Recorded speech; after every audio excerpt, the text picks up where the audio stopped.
Okay, so Tell there me was this guy called I Love You Cuz that would come in my stream, and he would donate $300 per TikTok dance I did, and he also tried to refund me, and I won every single chargeback. Wait. You're telling me he would send in 300, Yeah. get you to do it, and then try to refund the 300 he sent you? He did it all at once, and it ended up being about 4K in total, and I won every single one. Okay, 4K, divide that by 300. How many TikTok dances? Where are all these TikToks? I mean, like $4,000 in total. Oh, I see. Wait, for how many TikTok dances did you do for this guy? 4. Okay, don't sigh. Yeah, you make it sound dirty. You make it sound like I did 4 TikTok dances for this guy, and Bro had me dancing out in the streets, bro. It was tough out here. Well, fuck.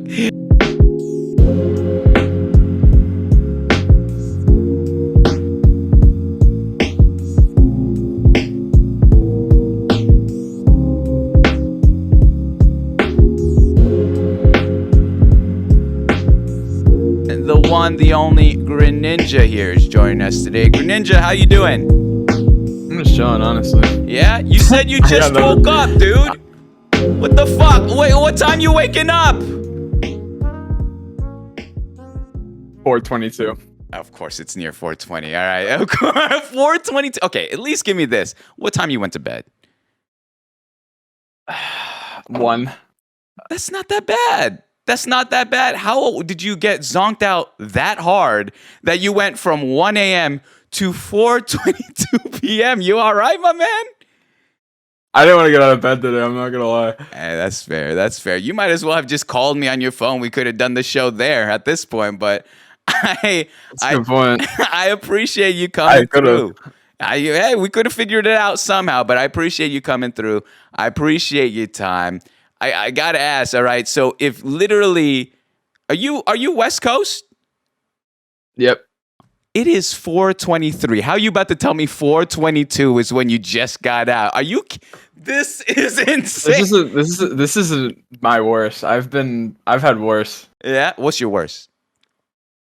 I woke up at one point I was sleeping at 12 in the morning, and I would wake up at 9 or 10 p.m. Jeez, Louis. I mean, that feels a little bit more. Wait, you woke up at 9 or 10 p.m.?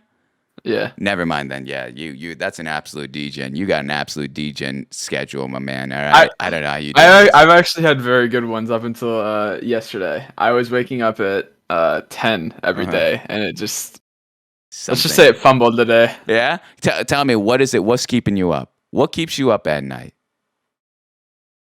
I have no idea. Is it I've a always game been nocturnal. you play in? No, something? I don't even play a lot of games anymore. I'm just nocturnal. I really am, and I don't know what it is about it. Mm-hmm.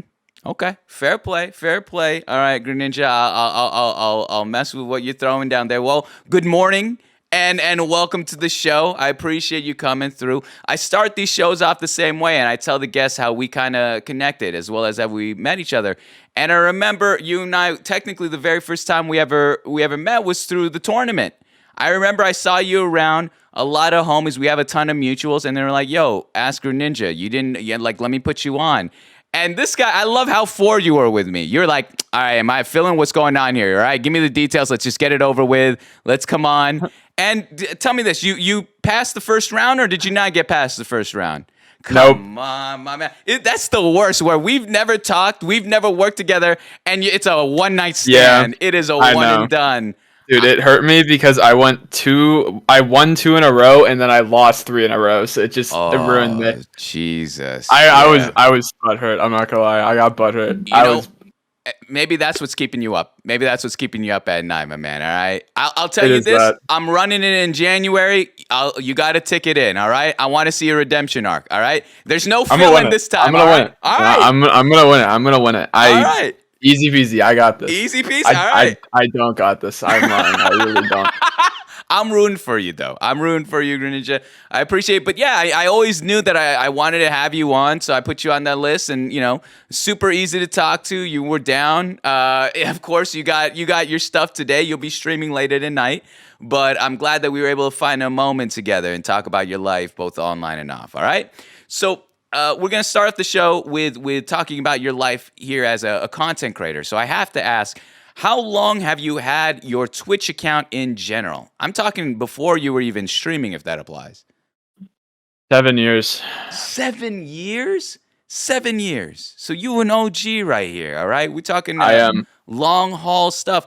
What got you here to the Purple platform in the first place? Why'd you create a account? I gotta think about that for a second, actually. Mm-hmm. I think I was watching YouTube as a kid, and I eventually heard about streaming, and I'm like, okay, this seems cool. Actually, I remember making it like probably about a week after I was 13, I think, because I didn't want to get it banned, obviously, and I remember I actually there's a small period that I actually streamed when I was 13 for like a year, and I actually met Uber during that. No shot. What? I did. I've known Uber for 6 years. I never actually directly talked to him, but I've known him for 6 years. That's weird. That's a small world that you guys are, know of each other for so long. That's wild. That's wild. Do you remember the first communities that you were a part of and that you were watching here on Twitch when you joined? So it's actually, I would watch a Skywars YouTuber called Crabman Jones, if you remember, if you know who he is. Mm-hmm. He streamed on Twitch before he went to YouTube, and I, as a 13-year-old would be, I fanboyed the fuck out of him. But Uber was his IRL friend, so that's how I met Uber. Yeah. And eventually, I remember I was still a squeaker, and I talked to him on Skype for the first time, like the person I watched. And it just felt like such a cool experience because I watched them for so long, and I was like a little squeaker, so I felt good that he would actually talk to me about stuff like that. And then I remember Uber was always in his chat, so being the dumb 13-year-old was, I'd always be like low-key advertised, and I wouldn't do anything. I hated myself for it. Can you give us a strat where you showing up and you're like, hey, I'm live. I will give you the Yeah, strat because people do it to me nowadays. Right. I know for a fact that they're doing because they tried to do it to me. Yeah. I would go in and I would be like, oh my god, I just finished my stream, or oh my god, this stream was so good. Yeah. Oh my god, I just hit affiliate. Oh my god, I hit my top viewer. Like, it's just low-key advertising, bro. Like, people try to act like it's not, but it's like they do it. It's subtweeting advertising. I like it, though. It's like, first of all, to have that finesse at 13, to be like, oh man, I'm really tired. Oh, why are you so tired today? I just had the biggest stream of my life. Yeah. What an ass. I like it. That's the hustle, though. That's that early hustle, all right? Fair play.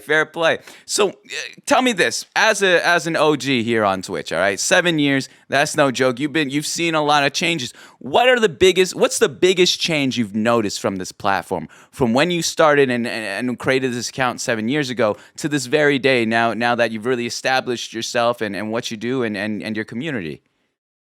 Actually, when I was 13, I would stream. I never had affiliate back then, but I had the viewers for it. So when I was 13, that was obviously like I was 7 years ago now.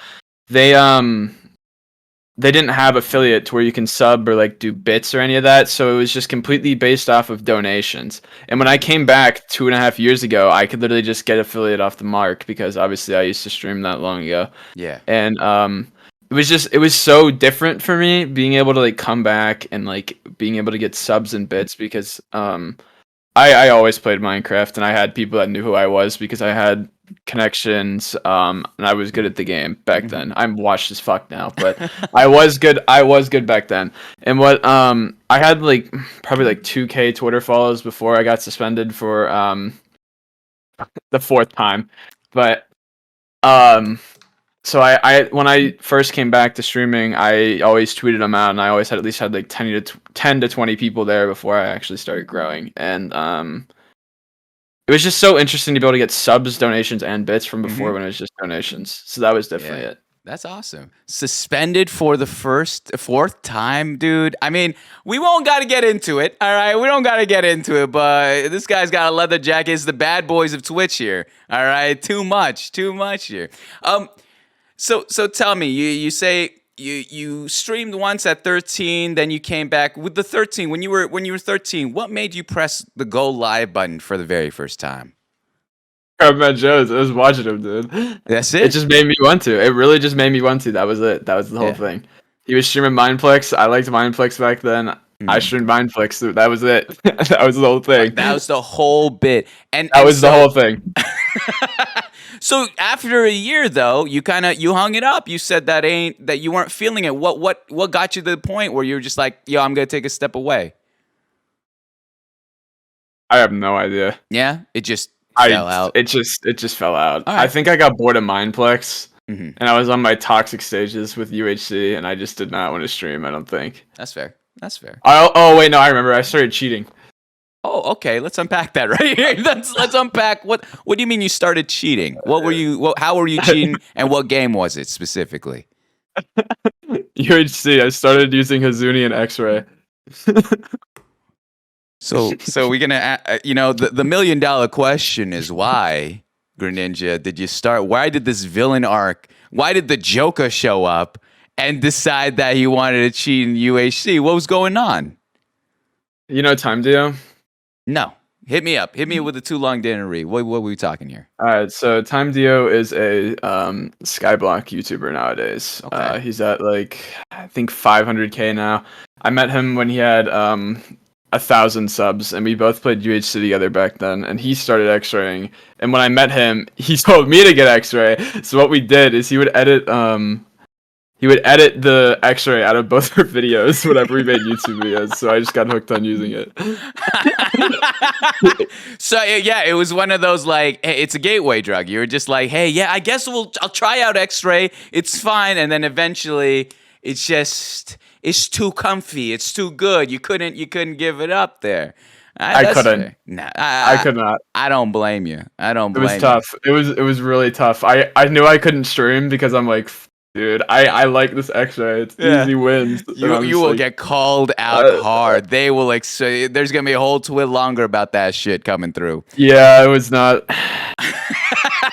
No, I feel it. So you took your break and then you came back.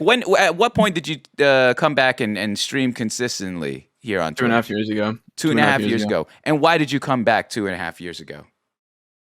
Shatter.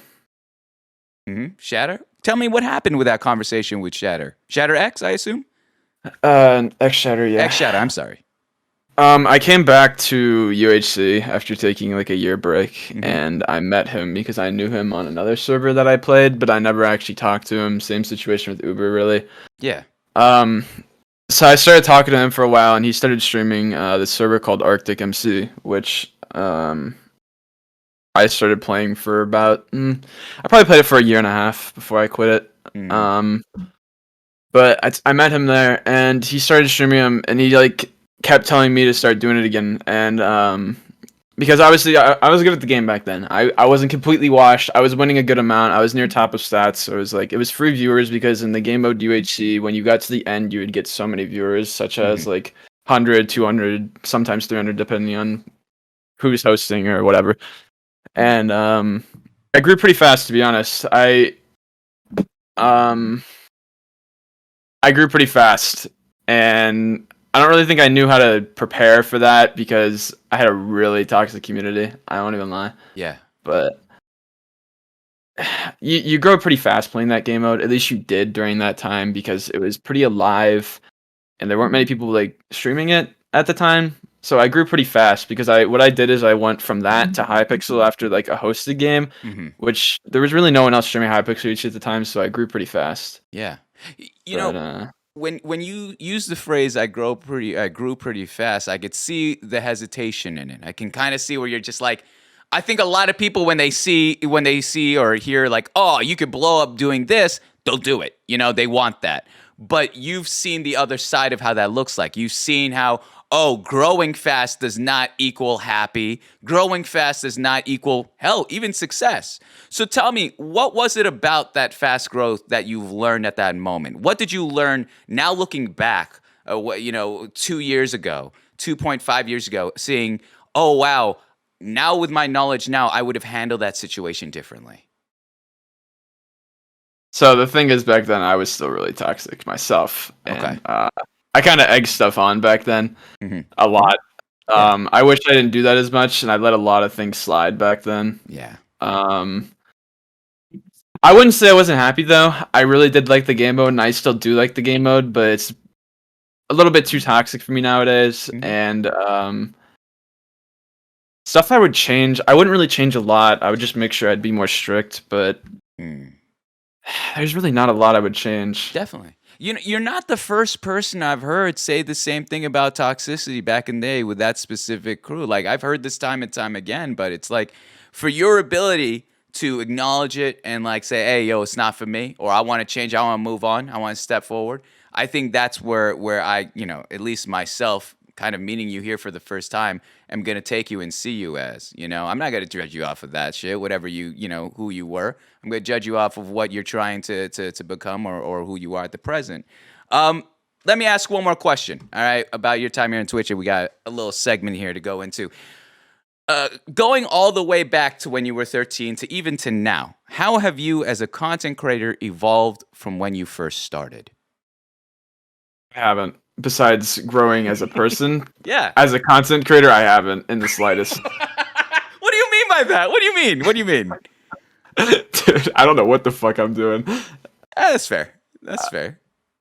Is it just like, hey, let's shoot from the hip. I'm going live. Let's hang out. Come through, and it is what it is. Yeah. How have you as a person then grown?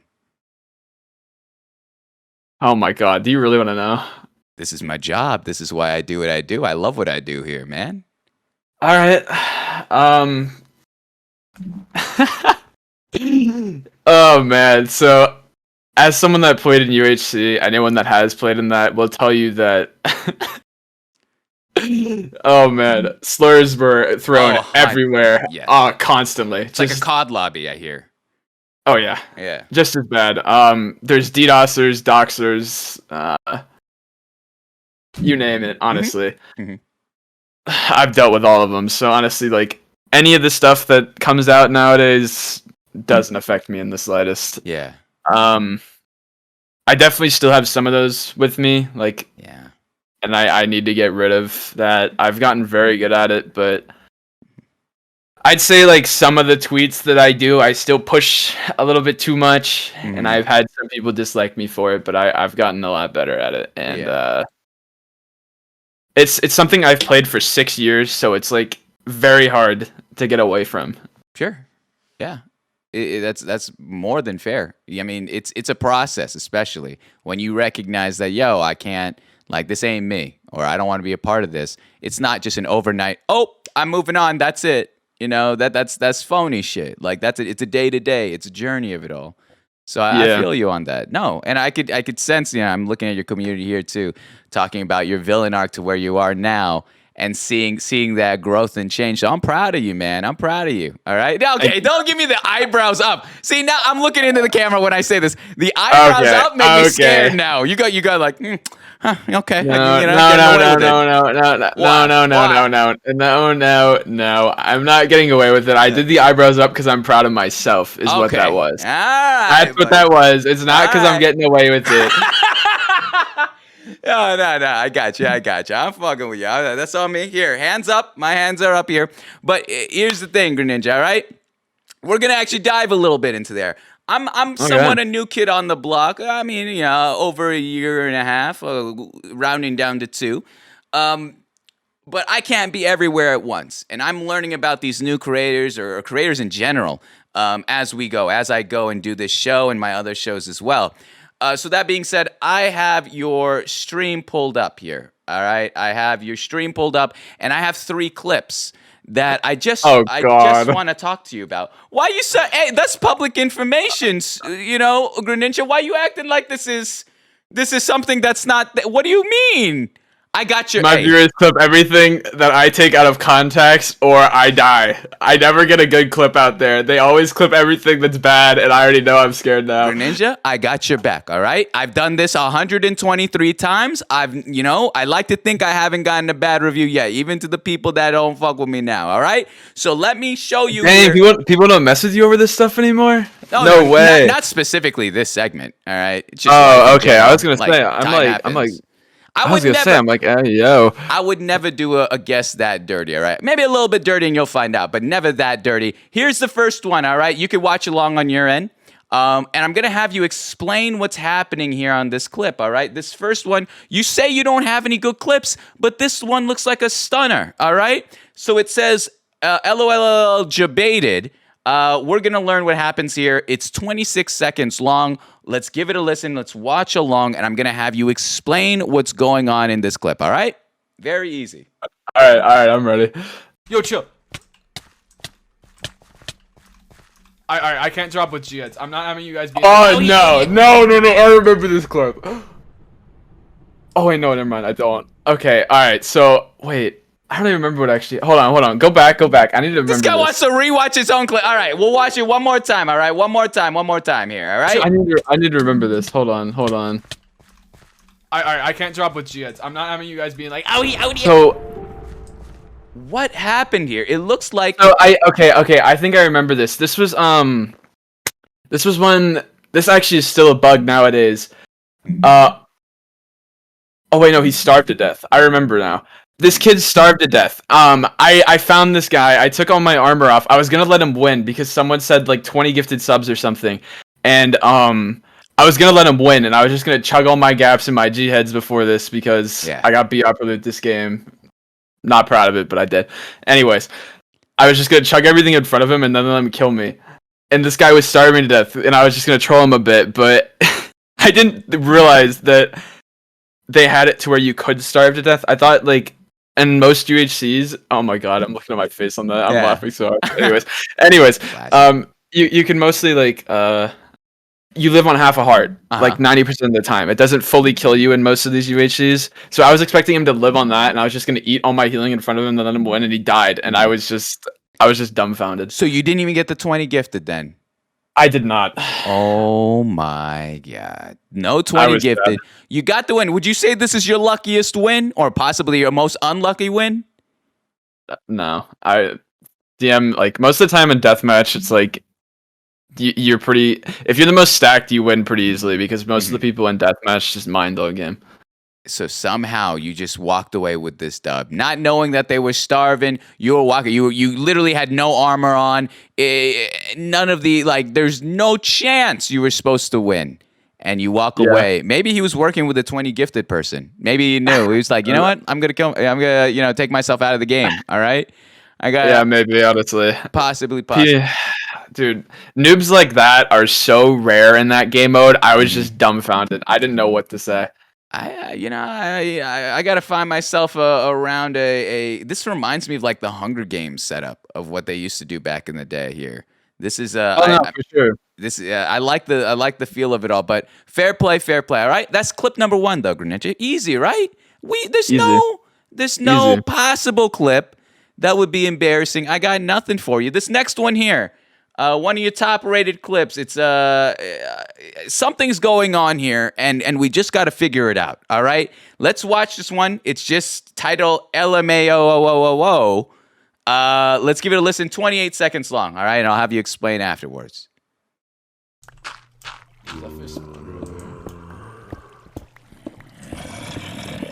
He's apparently leaking shit.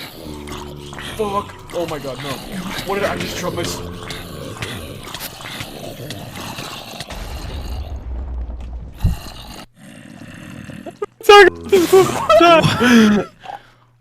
Okay. What is this gangbang orgy of zombies you playing with? What's going on here in this world? All right. So, all right. Honestly, I couldn't explain this if I tried because I thought personally when I saw this, it was a zombie spawner. Yeah.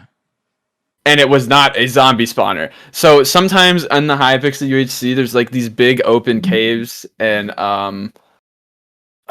it's like it spawns too many mobs on accident, and I could not explain this if I tried to about why there were so many zombies there. I thought there's a spawner. I tried flying around everywhere. I really couldn't find it. Mm-hmm. I didn't know where. I was really confused myself, and I think because there's like these big open caves sometimes that this Hypixel code messes up, and it just spawns way too many mobs, and that was just. I didn't know. I didn't know what that was. I was like. I was like in shock for an hour. That I watched that, and honestly, I thought it was one of those mod packs where chat can donate bits and put in monsters. That's why I picked it. I was like, oh, he's doing one of these bits. You're telling me this was in an official game over there? You're telling me that you were trying to, find your way around? Why did you dig up thinking that was the move? Because usually I can just kill him easily. It's just like wow. I was. There's this thing on Minecraft where you can like F5 and look above and see the caves. Mm-hmm. So I saw the caves and I saw a bunch of zombies. I'm like, oh, okay, probably a spawner. All right, free chests. And then I was wrong. That's where beauty killed the beast, dude. That's where pride is gonna get you. All right, we need to get you back on. All right, we need to get you back on, humbled. I think after this one, you have to I get have dubbed. been humbled. I have been humbled. I've been humbled on UHC very much. Actually, no, I haven't, because I played 2 during my subathon and I won both of them. So okay. I have not been humbled. The villain arc is back, ladies and gentlemen. There it is. All right, that's clip number 2. Number 3. Again, so far so good. Nothing embarrassing. This one semi, but sadly we go in order of least to most embarrassing. This one here you created 10 months ago. 10 months ago was this clip. And I'm going to look into the camera and say this. I'm going to apologize to all of you that are watching on YouTube because this will 100% be muted. And it looks like we have here a little bit of some non-MC content. No. Some non-MC content here, and that's kind of crazy. Like, let's just give it a listen. It's 26 seconds long. Greninja, this is free. It's there. Your clip was there for the world.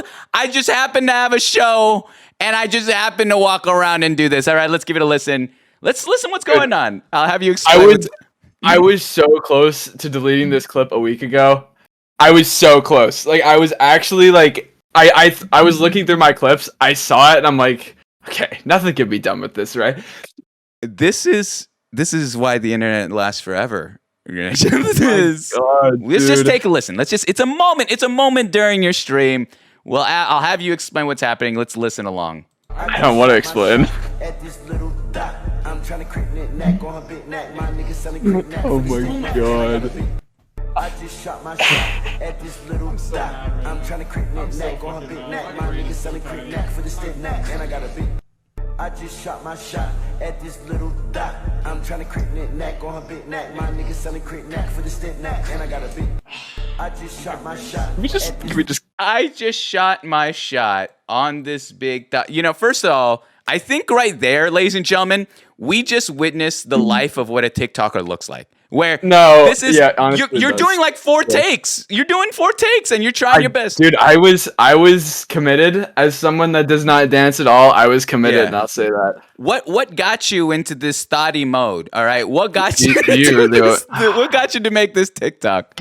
All right, you want me to be completely honest? It was a dude that there was okay, so there was this guy called I Love You Cuz that would come in my stream.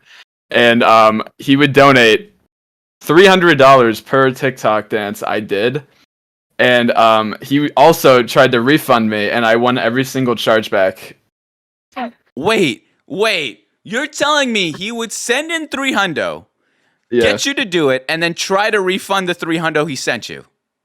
He did it all at once, and it ended up being about 4K in total, and I won every single one. Okay, 4K, divide that by 300. How many TikTok dances? Where are all these TikToks? I mean, like $4,000 in total. Oh, I see. Wait, for how many TikTok dances did you do for this guy? 4. Okay, don't sigh. You make it sound dirty. You make it sound like I did 4 TikTok dances for this guy, and Bro had me dancing out in the streets, bro. It was tough out here. well, fuck. Tell me. Why? Where are they now? Where are all the dances? Are they deleted? I think they're deleted. How? I think this is convenient. the only one I kept up. And what was it? So you really gave it your all because of that, the donos. You were just like, I you know did. what? I really did give it my all. Yeah. I would it was 4 a.m. so I couldn't like fully go down and twerk. Otherwise my I didn't want my parents to just run downstairs and just hear me doing this, but I don't want to hear any shit about like, oh, why are these hot tub streamers riding hot dogs and pickles? Well, we got Greninja here dropping it so damn low. All right, absolutely unforgiving with some of these moves. I respect it though. I respect the hustle. Get your bag, just like them, and let's move on with the shit, man. I respect it. That's good. That's a good bit there, and I love that memory that you have in your community. All right, thank you. There it is. And just like that, that's the 3 clips. All right. As easy as that. I told you I got your back. I got a little bit of light roasted. All right. Just a little bit of embarrassed. But as much as I love Twitch, Greninja, I love Twitter. All right. I love me a Twitter account. All right.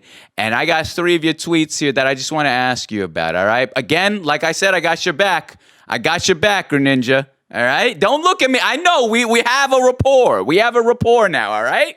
So this first one, all right? This first one you got to explain to me because I have no freaking idea what this means. It was written September 3rd, 2021 at 1:10 a.m.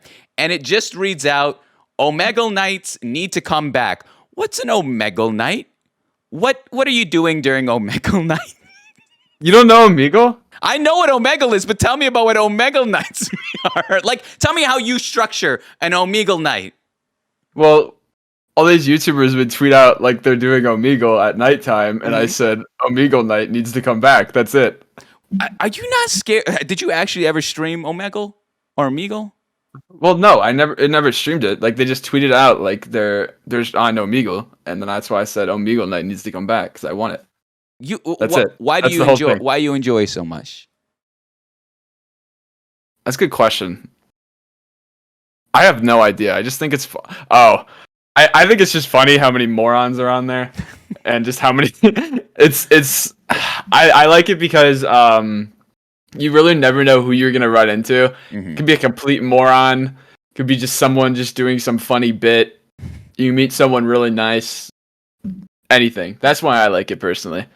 I always knew Omegle I knew it from college, and it's literally always just dudes going 12 rounds on themselves. Like, Yeah. absolutely. Yeah. So that's why I'm surprised why YouTubers are finding their way to. I've watched one Twitch stream, dude. Someone tried to go on Twitch with that. Literally every other, dude. Every other. That's why when I saw you tweet this, I was like, is the homie trying to make some content right now? What kind of show is this is the riskiest show of all time right here, the Omegle Nights. Dude, Coffee got banned for it recently, bro. Wait, why? Yeah, well, he got unbanned, but he tried doing it and he got banned. Did someone flash a cock? What was going on here? Was it just because he went on the site? That's wild. That's wild. Would you ever do that? Would you ever go on the site if you couldn't get banned off of it and you can make a cock? Oh yeah, you would 100%. It's fucking wild. It's dude. free content. It's free so content. Good. It's Hell so yeah, good. I would do that. Just Hell yeah. Avoid the weird parts, but yeah, you're in there, or maybe lean into it. I don't know. Maybe that shit can go. There's an audience for everyone there. All right. That's the first tweet. All right, Greninja. Again, I got your back. I got you. They call me your favorite streamer for a reason. All right. I'm not gonna put you in a hot spot. This next one here, you wrote February 21st, 2021. It's been a while. It's been a while with this one. All right. You wrote this at 5:40 p.m. and it reads out this. All right. It reads out, one of my biggest flexes is 2 kids fought over who got the cookie my mom made at home in middle school. Can you tell me about this story, Greninja? Tell me about this fight, what occurred, and the details of this story. So, back when I was in middle school, I brought my own lunch to school, and obviously people never had good food at school. So what I would take the fat off my bacon from my BLT and throw it up in the air for Yeah. like the people sitting at my lunch table because people are animals at school, bro. I that's all I gotta say. Yeah. And I would throw bacon up in the air just because Does it stick obviously to the no one got ceiling? anything good. No. Like the ceiling was so far up, it's like it didn't hit it. But I would like throw it in the air, and like there would be like 10 people like at my table try to catch it because they had no good food. Yeah. And then I would also like take some pieces off like my chocolate chip cookies that my mom made because everyone like at the table like loved them. Like they loved it. So one day I just didn't feel like eating it, and I just decided to put it at the middle of the table. And these two kids legitimately fist fought over who got the cookie, and one of them got suspended. Did the one that got suspended get the cookie though? Yes. There you go. Wow. That literally a prize fight. And how'd you feel seeing that shit? Like, did you go home and tell your ma that, yo, ma, like, did. your cookie's I so did. fucking good, they get kids suspended. They I did. ruin their lives over this shit. You I did. How'd she respond? She just laughed. my mom's like really chill compared to my dad. Fair play. I will cover that in just a moment, but that's hilarious. How long was the suspension? Do you remember? 3 days. Holy, that's how. I'm telling you right now, right here, right now, this is the perfect advertising for your mom to make cookies. Honestly, sell that shit. Forget merch. Forget everything else. I gotta know why this cookie's so good. I gotta know. Literally, we'll beat the shit out of someone else just for this cookie here. I like that. That's tweet number 2. All right. Tweet number 3 here, a little bit more serious. All right. God. All right. We're having less laughs. I want to transition us to a little bit more of an honest discussion. And it's about you as a creator, man. I love these kind of discussions because I think a lot of people, you know, as streamers, although we're talking to a lot of community and viewers, audience, however you'd like to say, it's tough to tell them the behind the scenes of what happens. That goes through your head. That goes through your emotions in terms of content creation or how you're doing in general. So this tweet here, you tweeted it out. Where's the date here? August 30th, 2021 at 11:57 a.m. All right, you tweeted that out. And it's just right here, all right? You said it's time. And it's a long note section. And it says here, I'm talking about this on Twitter because there's been a lot of confusion regarding my content. I've been playing a lot more Bed Wars lately because UHC isn't extremely playable anymore due to the amount of cheaters on Hypixel and because of how toxic the community has become over the last 5 years. For the next couple of months, while I explore new options, my content will be predominantly Bed Wars related. It will not be the entirety of my content, though. The UHC community is close to my heart since it is what brought me the platform that I have today. To all of my fans who are continuing to support me while I transition into new content, you are all the reason I do what I do. While I transition into new and completely different content, I hope that you all choose to support me still. This type of content is new, and I'm trying to reach more audiences, so any kind of retweets would help me more than you know. Smiley face. All right. Tell me, this was created in August, and now we are rolling into December tomorrow. Tell me how this transition has been for the past couple of months, Greninja. Originally, I sold my soul. I didn't like the game at all, but it's grown on me a lot, and I wouldn't say I was really moving at all, like in terms of growing, but for some reason in the past week I just started popping off so much more than any other time. I went from like 90 average to like I think I'm at like 130 average right now. It's been interesting to say the least. I know my stream the day before yesterday I peaked 198. 140 average, I think. No raids. Like, it was interesting to say the least. It's been going well. I think I hit recommended because I'm seeing like a ton of more new people like join. But it was really slow starting first, but I knew it was gonna be slow starting first, and I think it's starting to pay off, which is good. That's huge. Tell me this. I want you to give a little bit of advice to streamers specifically that. Maybe they you know, time and time again, the past 6 months, I've heard so many people talk about, like, I like Minecraft in general, but I want to do other stuff, but I'm scared to do that. I'm scared to transition over to variety. I'm scared to play other games, maybe retro games, maybe something unrelated to Minecraft in general. From your experience, tell me, how did you get through the threshold of being like, I need to do me and not worry about metas or what got me where I am now? Alt stream for sure. Yeah? It's not even close. It's just making it all. You really get to see who watches you for who. I mean, you really get to see who watches you for who you are, and then the people that don't.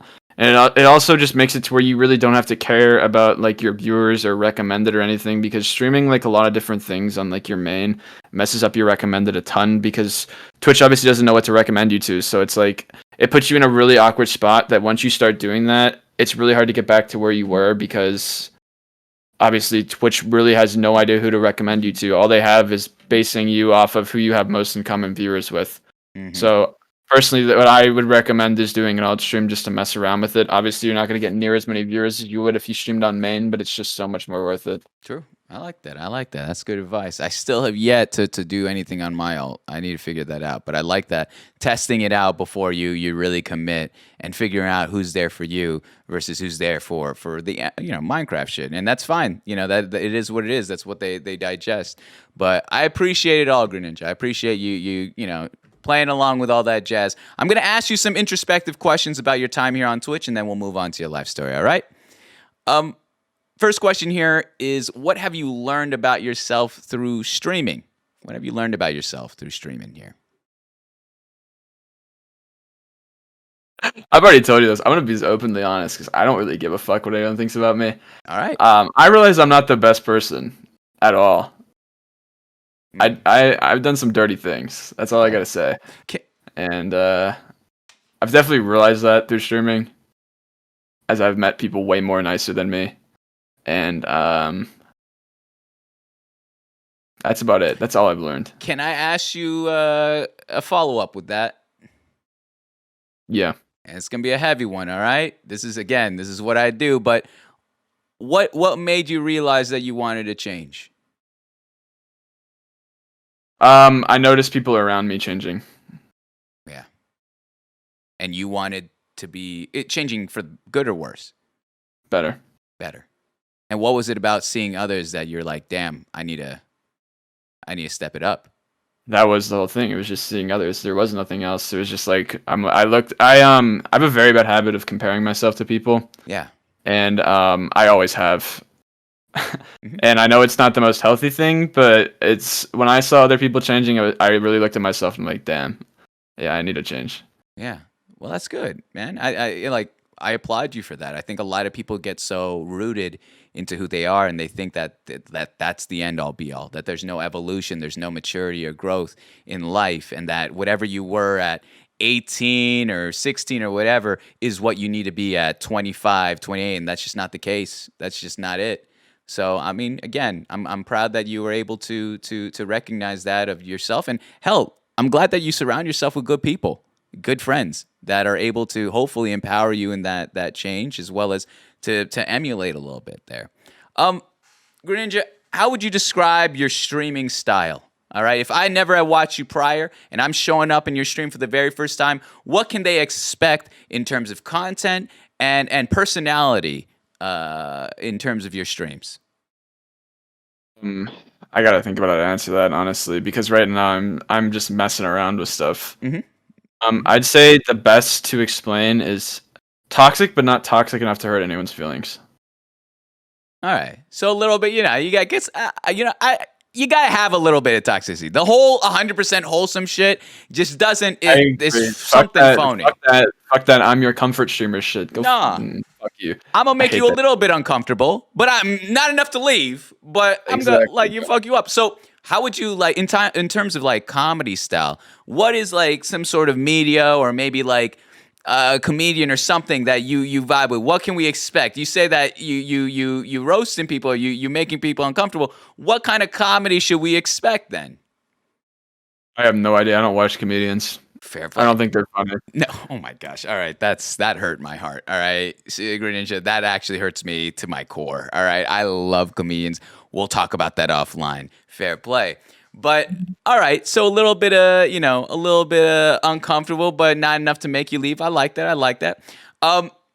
If I ask your community, let's talk about the people that mess with you. Let's talk about the people that watch you time and time again, whether it be both on your ult or your main. If I ask your community who you are, and I had no idea prior, what do you think they would say to me? And give me the troll answer as well as the honest answer, or both. Maybe they're the same. But what do you think they would say to me? To actually think about that. The troll answer is probably bully. The real answer is probably nice at heart but toxic on the outside. That sounds like it could also be your Tinder bio right there. That sounds like that's a dating profile right there. Nice at heart, but toxic on the outside. I like that. I like the honesty. Let's flip the question on them though. All right. So not too much heat on you, but Greninja, if I showed up in one of your streams, I said, "Yo, dude, can you describe the lovely usernames that are surrounding my own? Can you tell me about describe your community? What would you say of them?" It's so mixed. That's the thing. It's like there's like barely any in the middle. It's like I have the young like 13, 14-year-olds, and then I have like the 19, 20, 21-year-olds. So that's the problem. Split them. I'd say I have the young Minecraft lovers that just love the game so much, but they'll never admit it. And then the real ones of age, I'd say they don't play the game. They just more watch it. Mm-hmm. Nowadays, and they're just there to kind of fuck around with you and just take the bullying, take the abuse a little bit. I think they were having too good of a day, so they shut up their stream. Like, yo, what is Greninja gonna, how is he gonna fucking yell at me today? How is he gonna roast me today? I feel it. I like it. One last question. All right, one last question. We'll move on to the life story here, and it's this. I think content creators, oftentimes we're looking at how we influence others, how we entertain others. You see it in your own chat. Yo, this was a good stream. This made my day. This is funny, whatever, maybe in DMs. But very rarely does the community or viewers or whatever get to see what they've done for us. All right. So the question remains, how has your community, Greninja, helped you in a way that they aren't aware of? All right. I want you to say something that they've done for you, for your life, for your mental, whatever it may be, that they aren't aware of helping you as a person or a creator, either one. So, as a kid, I really struggled to find things that I actually enjoy throughout my life. I think one of the only other things that I've truly found that I actually enjoy is collecting stuff. Anyone that knows this out of me is I'm a true hoard. I hoard stuff. Video games have always been a passion of mine, and eventually it led to streaming.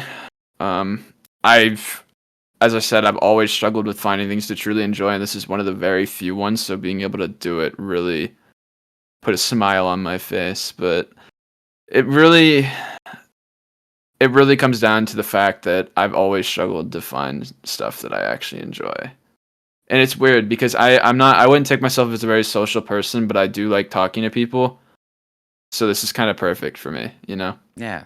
No, you get the perfect in between right there. I like that. So they've helped you kind of fulfill that social aspect in your life and being able to just hang out and be together for even just a moment. I love that. That's beautiful. Yeah. There you go. And you know what? Just like that, that's the first part of the show. It's as easy as that. All right, Greninja? But as I transition over, was there no nerves when you got on? You felt you coming in, you're just, it is what it is. I just woke up. Are you having a coffee? Was that coffee in the cup? No, I only drink water. You are the healthiest person I've interviewed so far. You are, even with your sleep schedule, you are the healthiest person. You don't want to know what I eat. Okay, never mind, dude. I don't even never followed up with what is it? What can you give us a hint? Can you give us like a little? I'll give you my weekly food. Yeah. I usually order pizza and wings on Monday. 40 wings, a large pizza, 3 garlic rolls on Monday, and then I have that for 2 days. I then get I usually make sausages, a hamburger, or meatloaf during the next day, which I'll do those over the next 2 days. Then I'll get a 24-inch sub, which I got today. I'll also get Raising Cane's, and I'll also get one other thing at home, usually popcorn shrimp or a crab cake. First of all, that sounds like a feast. I don't see the problem. All right, and you still, you slimming, man. My metabolism has already tapped out at the age of 15. All right, so if I even breathed what you just said, I'm having a heart attack. Like, that's ridiculous. That sounds so good. What kind of sandwich was it today? So I got a ham, salami, pepperoni, sandwich, no cheese. I don't like cheese on my sandwiches. I got banana peppers, jalapenos, cucumbers, spinach, lettuce, tomato, onion, pickle. That's Jesus. I was asking to test you to see if it really happened, and this is real. This is not, guys. This is not a phony order. He's 100% real with that shit. Greninja, as we go to the second part, all right, I always have 3 planted bathroom breaks. So you need to use the restroom, get any water or anything? You're good to go? I'm good to go. All right, give me 1 minute. The chat is yours, all right? The chat is yours. This is what I meant by those in-between times. I'll be back in just 1 minute's time, all right? Good luck. Here we go. I'll be right back. Hey, guys. Streamer Nightbot UHC here. Clearly, Nightbot UHC. No, I'm just kidding. What's up, guys? Hey, Rabbit. Never talked to you before. Hey, Pika. What's up? Oh my god. Hey, Mads. Sir, why do you microwave your hot dogs? Because I can't grill my hot dogs, dude. Stop. I cannot grill my hot dogs where I live, so I have to microwave them. Nice setup. Thank you so much. That's a microwave that I've never opened, so yeah.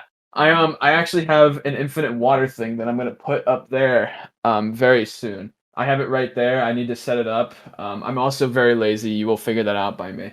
But I have an infinite water thing that's gonna look sick as fuck up there, and I'm excited. Why no Mew plush? You wanna send me one? I'll put it up there. I'm poor though. Did you place 4 water buckets? I did, yeah. I did place 4 water buckets. For real? Yeah, I'll put it up there, Mew, honestly. Hole in my wall? What do you mean? I don't have a hole in my wall. I don't get it. You like pudding? I hate pudding. You work with what you got. Leave this man alone. Leave his microwave hot dogs alone. See, that's what I'm saying, bro. Microwave hot dogs are better than boiled hot dogs, though. So it's like, at the end of the day, microwave is better than boiled, and I can't grill where I live. So leave me alone. Thank you. Putting these nuts in your mouth. Gavin, it seems that you are underage, and in the Minecraft community, there are a lot of freaks, which means that I will be partaking in none of this. So, no. Hey, King is Spooky. How are you? Never talked to you before. How you doing? I heard the SMP and Anarchy server is coming very soon on Twitter. Is that true? Yep. I'm getting it developed right now. I'm just waiting for servers to drop. Jesus. All right. I'm here to bail you out. All right. Here we go. So, Greninja, we're going to go into the heart of this show. All right. It's what I've done time and time again with 123 content creators from around the world. And it's because we're going to be talking about your life story. Now, before we get started here, I'd like to say to all those watching live here on Twitch, in the future on YouTube, or listening on Spotify, this. And it's the fact that any individual that's willing to share even a portion of their life should be celebrated and honored. It's not a place of judgment.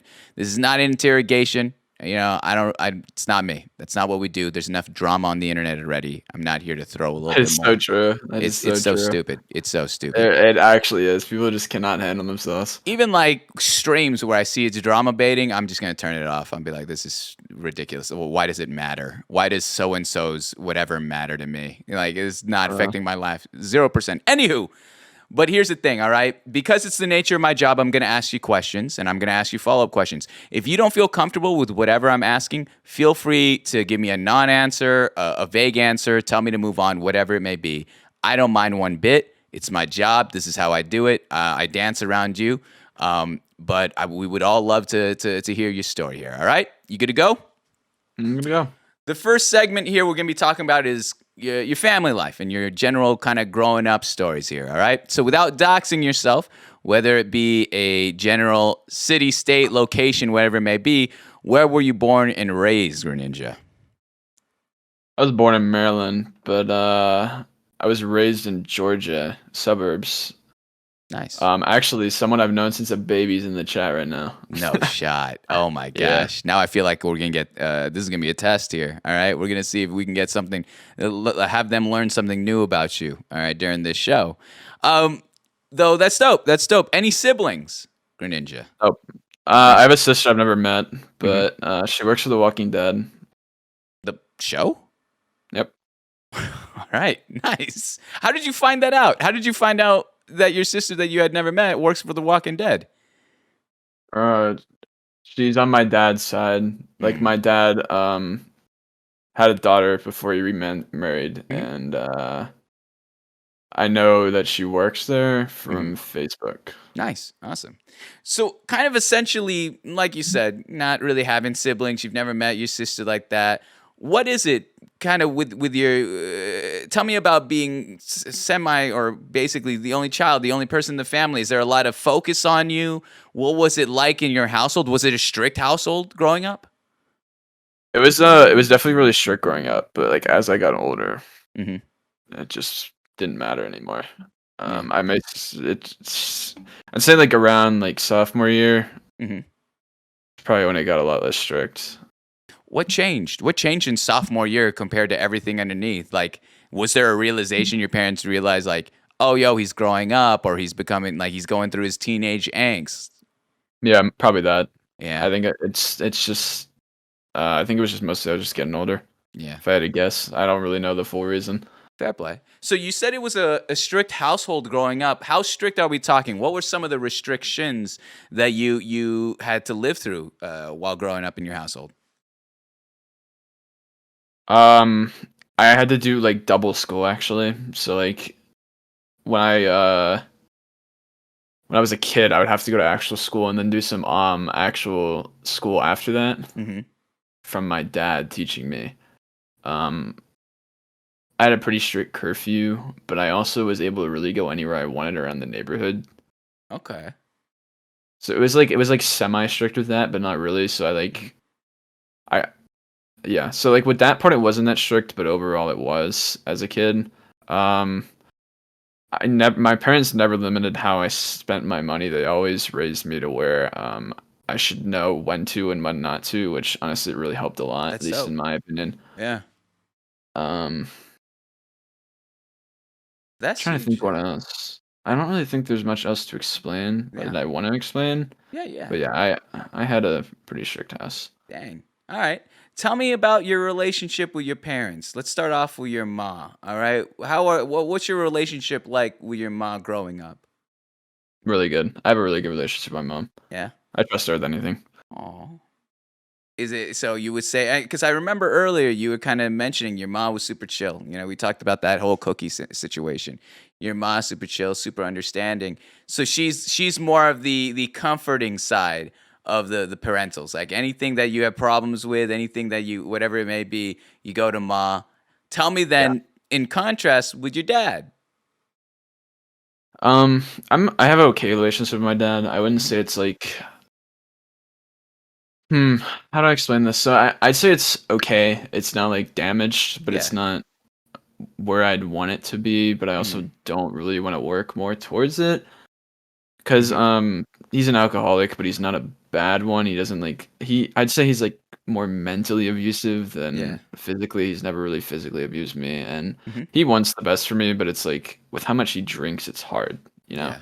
So my mom is the same way, but she knows how to control it really well, Mhm. which is why have such a better relationship with her. Mhm. Um, but my dad does want the best for me. It's just he doesn't really know how to express it. You said that the relationship you have right now is not where you want it to be. Where would you like it to be?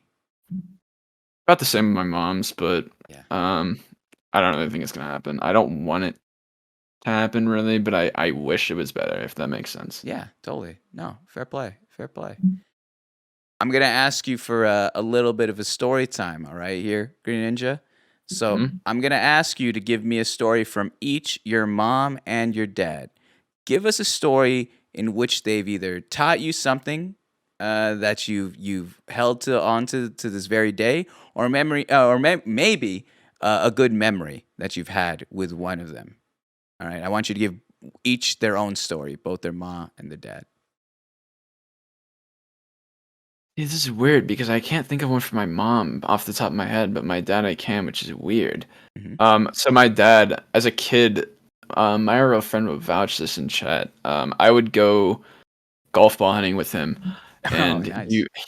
so like we lived on as a kid we lived on in the suburbs where there was a golf course near us, and we were near the first holes, so we would always go like golf ball hunting, and he would like once we know which like the good brands where he would clean those up and I would sell them on the first hole, and I made bank off this. Like as a kid I had bank. What? So it's like Yeah. I remember I sold 20 golf balls once for $100 to these guys off like really good brand like golf balls, and it's like it was definitely really nice to grow up with, and that was something I loved as a kid. I loved golf ball hunting. I would go so much. I would spend half my day doing it. It was so fun. Just the mysterious. I mean, just like the hope of finding like a good brand one. It was so fun to me. And this is something that you and your dad did together, or he just brought you the He would golf go with balls? me. He would go sometimes. Mhm. But he would mostly just clean them. Mm, He would go sometimes though. fair. Nice. That's sick, dude. Again, you're just the Gary V at this point. You've just found these mini side hustles that just are so profitable because you're right. Like name brand golf balls go a long way there. How about your mom? Maybe if a memory's too hard, what is something your mom has taught you that you hold on to this very day? I always taught myself everything. Mm. You I said really have. you said you've taught yourself everything. I don't like asking people for help. Huh. What is it about asking that makes you uncomfortable? I don't know. I've never understood that, to be honest with you. I'd have to think about that. I wouldn't say it even makes me uncomfortable. I feel like it's more of a pride thing for me. Mm. Do you feel like there's been moments where it's like you either left out or you lost out on opportunities because you weren't willing to like, yo, I need help, or how do you do this or whatever? Put pride aside, essentially. Yeah, I'd say so. Probably early high school. Yeah. Could you? Is there a story I'd say behind early high this? school. Is there a story behind this? Um, I always hated lessons. So like as a kid I played a shit ton of sports. I played a lot, and then I pretty much dropped out of every one because I always hated like lessons. I Mm. always just wanted to play the actual thing. I never wanted to actually learn anything, so I eventually just dropped out of every single one. And I was good at some of them, honestly. I really was, but I just it's just not for me at the end of the day. Yeah. Fair. Yeah. Fair play. So you're telling me, bringing this all back to your ma, would you say subconsciously your ma kind of taught you to figure it out yourself, or kind of learn on your Yeah, own? my mom's like that herself. She's let's just say she's on the older side and she Yeah. understands pretty much everything on the internet, which I have a shit ton of respect for. She understands completely about like cybersecurity, everything like Yeah. that, and I respect the fuck out of her for that, for being that old and understanding like Yeah. how everything works, you know? Like I laugh out of like the contrast of words that you give, not because of the fact, but that's huge. Like so many people are getting scammed online, so easy. Like it's just at an older She age. understands that stuff so much, and we always have to explain it to like my father, but Yeah, she understands it so well, and it makes it so much easier on me. that's dope. I love that. Let's Greninja, I never consider myself a content creator. I don't. I consider myself who creates and captures moments and memories. That's what I really like to do. That's what I've really whittled down what the show and all the shows that I do are all about. It's creating and capture moments. So we're gonna do one right here, right now. All right, Greninja, I'm gonna ask you. You know, Father Time is undefeated. And who knows where life's going to take you? Who knows if you're going to stay where you're at, where, in terms of the city state you're at, or maybe move across the United States? Who knows if you're sticking with content creation or not? But I want to ask you this. What is something that you would like your family, your parents, to always remember about you, no matter where you go in life? Hmm.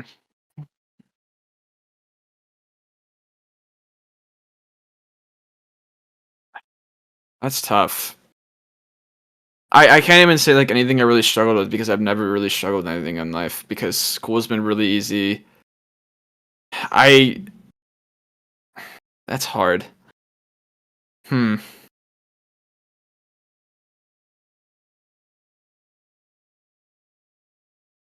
It's what I I'm, do a- here, I'm. man. This is the first one you actually like got me with a little bit. Now I actually have to think. You're ninja. I've done this so many times. I love what I do here. And I know it's I'm gonna make you think a little bit, man. I'm here to push you a little bit, you know? I'm not here to just we're not here to just make laughs at the twerking. I wanna challenge you a little bit. Thinking about your life. Hmm.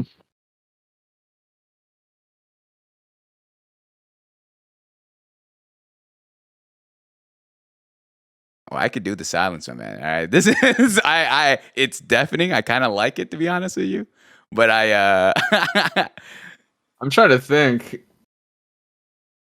of course. Yeah, take your time. It's tough. It's tough because we're never really asked that question of how do you want to kind of cement your legacy, you know?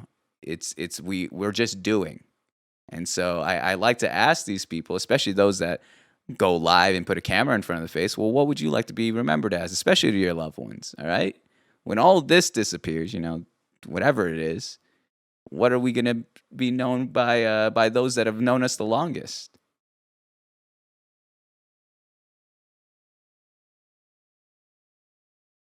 I'd say I'd like them to know me as someone that can make something by himself and not have to rely on someone else. Independent. Truest independence. I like that. I think out of curiosity, why would you like them to know that about you? I don't like relying on people. I don't even talk to anyone online most of the time. Really? It's just not me. Yeah. You know what? I would have guessed based on how many me DMing you, double DMing. I feel bad when I double DM you because I'm like, I don't want to make him look like I'm pressing up, dude. But like, yo, let me get your Discord ID. I felt like you know what I mean? You know who wants to be the double texter? All right. I do it myself. As Yeah. someone that's recently started doing events, I do it myself. It's so so honestly, bad. I don't. It doesn't affect me. Really? It really doesn't. I feel like the needy, like, please, can I, would you do like I don't subscribe to that kind of ideology. See, personally, like if people do that to me, I just don't message them again. It's just that Okay, simple. buddy. All right, buddy. I really don't. No, I really don't. So you would have left me on red. No, I'm saying like if like I message them twice and they don't answer, like I'll just never message them again. Oh, gotcha. That's fair. Yeah, I got the same kind of feeling. There. I've only had that happen to one person though, and I'm not gonna say the name. Obviously, Please don't. but Yeah, we don't gotta do that here live. All right. Let me ask one more thing about your upbringing. We'll move on to the next section here. All right. We talked about everyone in your family. We didn't get to talk about you. So Greninja, who were you during those preteen to teenage years? You know, what was going through your head? What type of person were you? Would you say?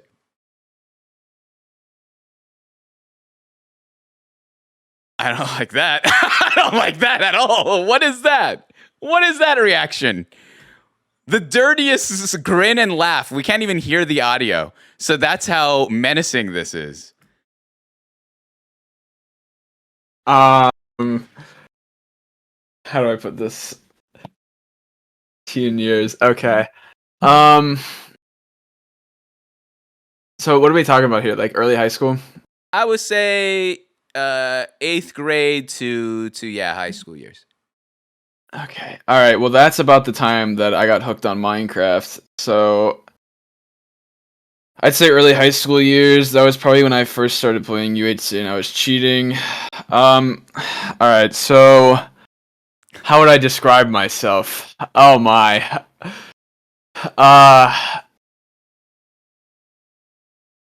The opposite of nice fella. Someone that would say not very nice things. Yeah. Someone who didn't give a fuck what anyone thought about him.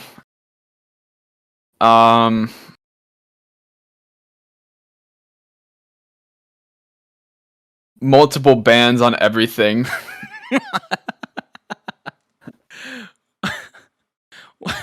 Why was that the case? What occurred during those years that you were just so anti everything? You're like, fuck the world, and like Dude, what I was it? wasn't even like depressed or anything like that. It Yeah. was just everyone around me acted like that, so I just did it myself. Oh, that's interesting. I've never seen that kind of case where it was like, because usually it is tied with some sort of depression. You're right. But you just saying that like everyone, it sounds like everyone around you was depressed. And you're just like, oh yeah, Probably. I guess we're all doing Yeah. this. Yeah, probably. That was probably the whole thing, honestly. I love that. I'm sorry. That's the funniest shit I've heard in a while. I've never heard someone say like, fuck the world, but I'm not actually sad. I see that my good friends are all kind of sad, so I'm joining them here. All right, fair play. Yeah. Fair play. That was pretty much the whole thing, honestly. I like it. Well, let's transition over since we're already going to talk about high school. This next section here, we're going to talk about your high school life. We're going to talk a little bit about education here. I'm sure you're familiar with a lot of the social spectrums on in high school. You got the jocks, the popular kids, the preppy kids, the nerds, the stoners, the outcasts, whatever it may be. Greninja, where would you classify yourself in that spectrum of high school stereotypes, and why? People would put me in the outcast, but I literally hanged out with the druggies, and I don't know why I did. I think it was because I grew up with them. Yeah. But I was really good friends with like the stoners, the druggies, all that, and it's like I wasn't even quiet in school, which is surprising to me. Mm-hmm. It depended. If I was in like a class with no one I knew, I was a little bit quiet, but I really was not that quiet at all. I'd say my senior year, I was really, really loud, actually. Yeah. And I'll actually show you a picture Please. that this was me. You can just get the feel that I acted extremely different in my senior year compared to probably like my junior year. Make sure it's a safe photo for yourself, all right? Don't give anything that'll dox you. If that matters to you, I don't know. Maybe you move, but Oh no, I know everything about cybersecurity. Hey, I've just got your back, all right? I know everything. This was me. Okay, I don't know everything. I mostly have someone else that knows everything. But this was me like my senior year. So it's like you can get a feel of how different I Yeah. probably acted. Okay. Which fair a play. lot of people told me it looks like the stoner haircut, which I hanged out with the stoners, so it would make sense. A little bit. Plus, you got that kind of beardy thing, but it's not like a full beard. It's like it's everything scraggly. All right, you're good to go. Now we have the silhouette version of it. So tell me this, because you know how like when you go in high school and like you're kind of eyeing around the territory, right? Like you're eyeing around who am I going to kick it with? What was it about the stoner crew that you're just like, that's where I'm going to, like that's where I'm gonna reside and invest my time and emotions into? I didn't really hang out too much after school most of the time. I was doing other things, so I didn't really care who I hanged out with high school. As long as I had like some friends there, like I didn't really care too much, honestly. Fair. You definitely did give me, or do even to this day, like I'm not surprised you're telling me the stoner girl. Let's just say that, like the way you speak, you have this drawl to it where it's so relaxing. That's why I hang out with them. I get that a lot. Like Yeah. a lot of people tell me that, and when I don't do face cam, like a lot of people like tell me they like my voice a lot. It's like, I thought you were high right now, to be very honest with you. I was like, is this guy you coming really in? thought I was high? Not if I closed my eyes and I was not looking at you, yes, based off the draws. But I get that a lot. Like my first impression to a lot of people is that I'm a stoner. this is shocking to me that you're not now. You're actually, like, I've been tiptoeing around it. This is very, it's something about the voice only, but fair play. Let me ask this. All right. Layup questions. I got to ask the layup questions about high school, which is always the same. What was the subject that you thrived in? What was the one that you're just like, oh, hell yeah, I'm going to kill this one. Like, it's a rap. I don't even got to like study for it. Or maybe a subject that you were passionate about in high school that you leaned into and you're like, oh, hell yeah, this is what I look forward to. Or maybe neither. I never found a single class I was passionate about besides leaving school. So I wouldn't say there was any that I thrived in either. I literally just slept in school and got all A's. Okay, so you're that guy. You're the guy that doesn't try, but he got perfect. How can you shed some light on that? Can you honestly did you even cheat at all? Like I how do cheated you a do bit. that? Okay. I cheated a bit, not a lot, but Yeah. some. Yeah. It was like it depended on the test. If it was like a short question one, then I did. If it's like a long one, I didn't. I've been pretty sneaky. I'm a pretty sneaky person. I never got caught ever. I never really cheated too much either, but out of the few times I did, I never got caught. Damn. Jesus. Are you kidding me? This it's ridiculous. You mentioned that until you left. Do you mean you left school? Are you talking about graduate? Or are you talking about dropping out? I mean graduated, yeah. Yeah. Gotcha. And we'll get to that in just a moment. Fair play. How about any co-curricular activities? Did you do any of them? Or was it right after school you went straight home into school number 2 with your dad? School number 2. Damn. No, you didn't do any like you didn't did you have any interest in any of them? Not at all. What was it about school number 2 then? Can you shed some light about that world? Was it like Just like all the mathematics and stuff, usually stuff that I was ahead of, but yeah. that's really about it. Like Do you, English, math. Mhm. Do you feel that kind of helped you in any way with your education, or did you feel like it was just something that also As a kid, it helped a shit ton. As I got older, no. How did it help as a kid? I was so far ahead of everyone. It was Mm, just ridiculous. I never lost a single one of those multiplication or addition ones, like those, like those like things where it's like you got like a candy or whatever. Like whenever you yeah. did it, I never lost a single one. Got a candy. Yeah. I got you. That's wild. All right. So tell me this. All right, we're gonna do another story time here, Greninja. I want another story time with you. All right. I want you to give us one memory. All right, and it could be either a good or a bad one. It could be good in the sense that it is a memory that you look back fondly upon, that you're like, fuck yeah, this was high school, this was an experience, I'm living it up. Or a bad one. Maybe it was something that was difficult. Maybe it was something tragic and it's something that taught you something about life or school or yourself in general that molded you into who you are today. Can you give us one story, either good or bad? I can give you a story. It's not going to be any life changing thing though. Sure, shoot. So my senior year, which obviously is when COVID started, I had this one class that I signed up for called Marine Science, and the reason I signed up for it is because there were a lot of field trips, and I went to a pretty ghetto school, so I never had a field trip since like primary school. So I originally signed up to that just to have fun on my senior year. We ended up going to like 4 or 5 different aquariums, so we went to like some local ones, and then we ended up taking a drive to Atlanta aquarium, which was awesome. Anyways, we ended up like sneaking out of it like after we won everything because we figured out that we get like these wristbands that we can come back in, which you weren't supposed to sneak out. We ended up buying some shit and gave like the shit to like this what's the nice word, overweight person to hold it under his shirt so we wouldn't get caught. What's the nice word? I got you.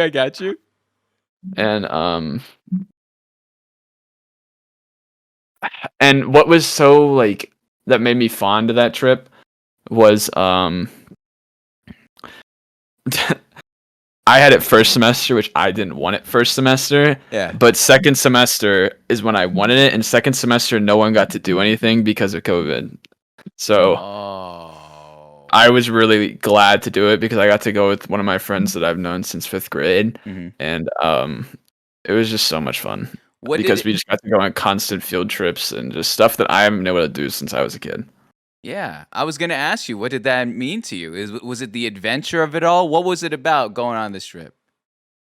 It was definitely just mostly about like the adventure, just because I haven't really. I'm gonna try to get myself out there more, but as like through high school, I didn't really do that much, and I wish I did now. Mhm. I really didn't do much during high school, and I'm gonna try to do like more stuff during college now when I start in January. But Mhm. I think one of the biggest things that worked for me during that was that I actually just did something. I did something that I went out of my boundaries for.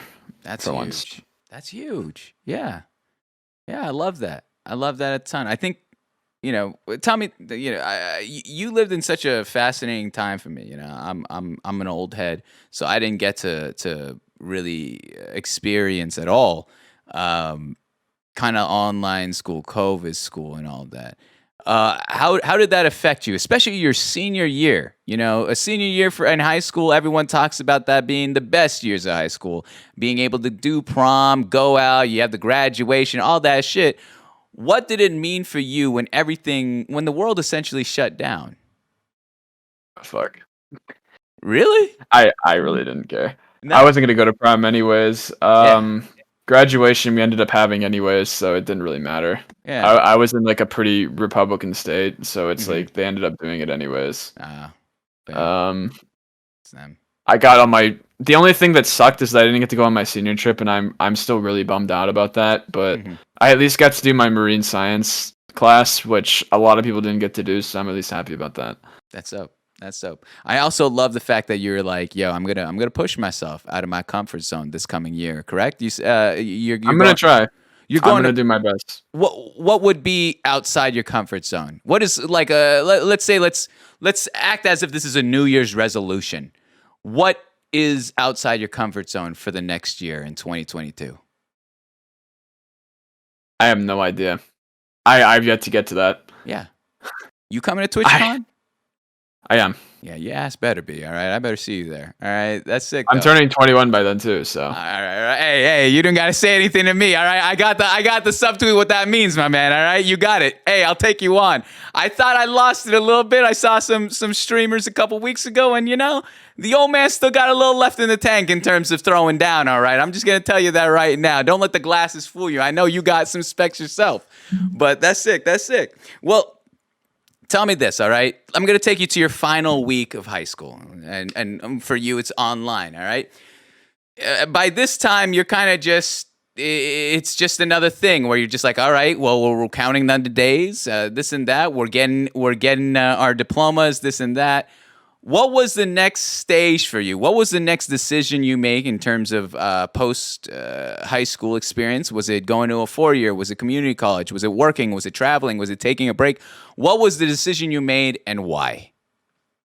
I just started streaming. Straight up? Yep. Why? Why did you decide that, hey, I'm going to go all in on this rather than any other choice? It was right as I was starting to pop off, and it was during COVID. So it was like a lot more people were on Twitch, and I just went full on it. And it helped out a lot. Like, it really did for me. Yeah. But what I took a gap year, so I'm just starting college this January, but gap year. All right. What did it help out? Let's start off with that. What did it help out? You said it helped out a lot. Being able to make it a job. Yeah, definitely. The time, if you can show us a little bit of behind the scenes, what is something that maybe most overestimate in the day of a life of a content creator, of a streamer? What are we looking at? What is going on here? I sleep. Yeah. I sleep a lot.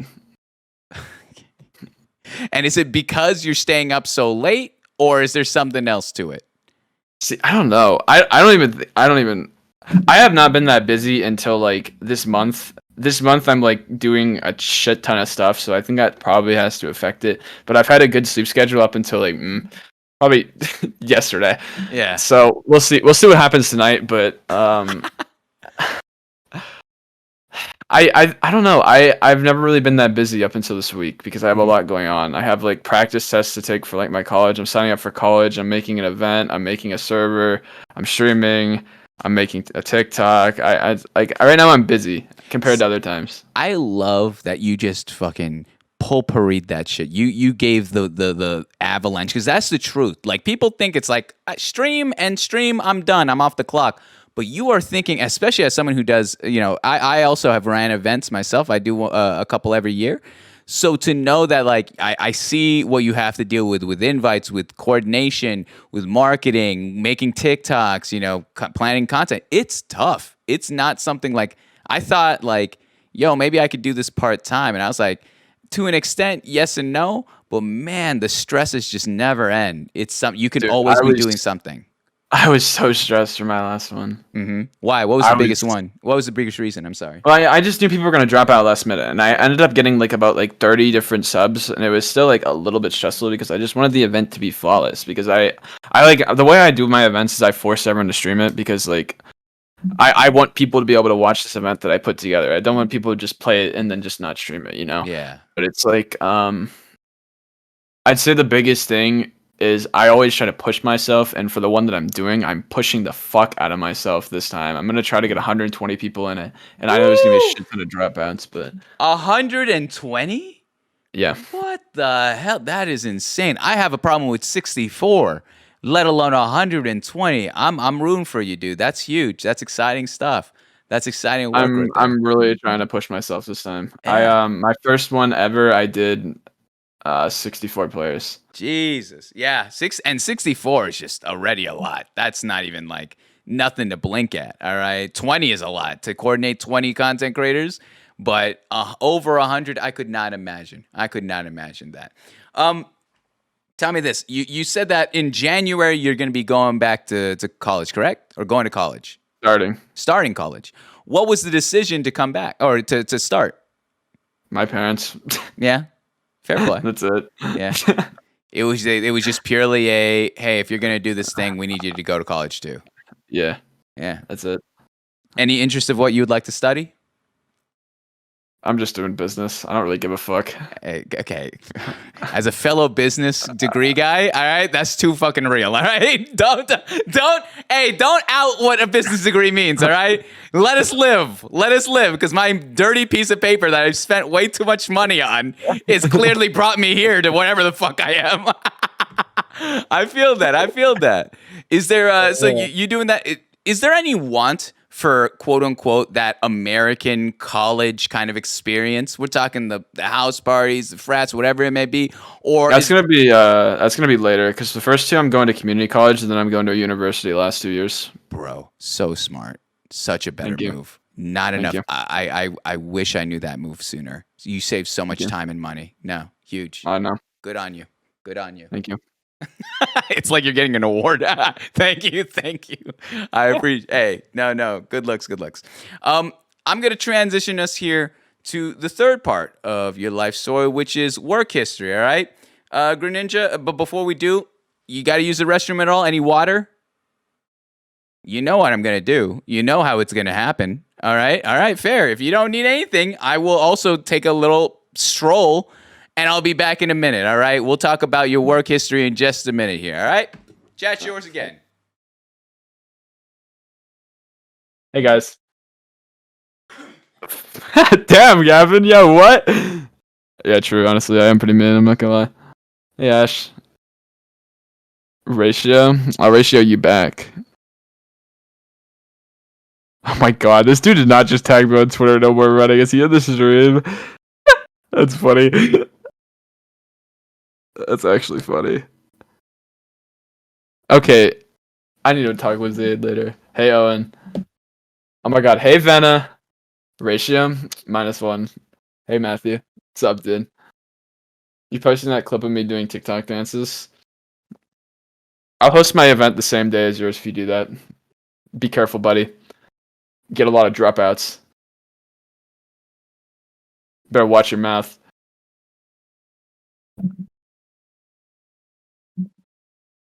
You have to friend me. I found you like 6 times in different lobbies. Hey, Bella. Dude, Square Bunny's fire, bro. Hell yeah. Lower your camera angle. Bella, I literally can't. Not with like where my monitor is and like my desk set up. This is the best I got. Sorry. Hi. Hey, Eliza. Job experience 0. I worked at a bar. I've told you this, idiot. Bartending does not count. Oh, okay. My bad. I guess I have 0 experience then. You're so cool. You're cooler.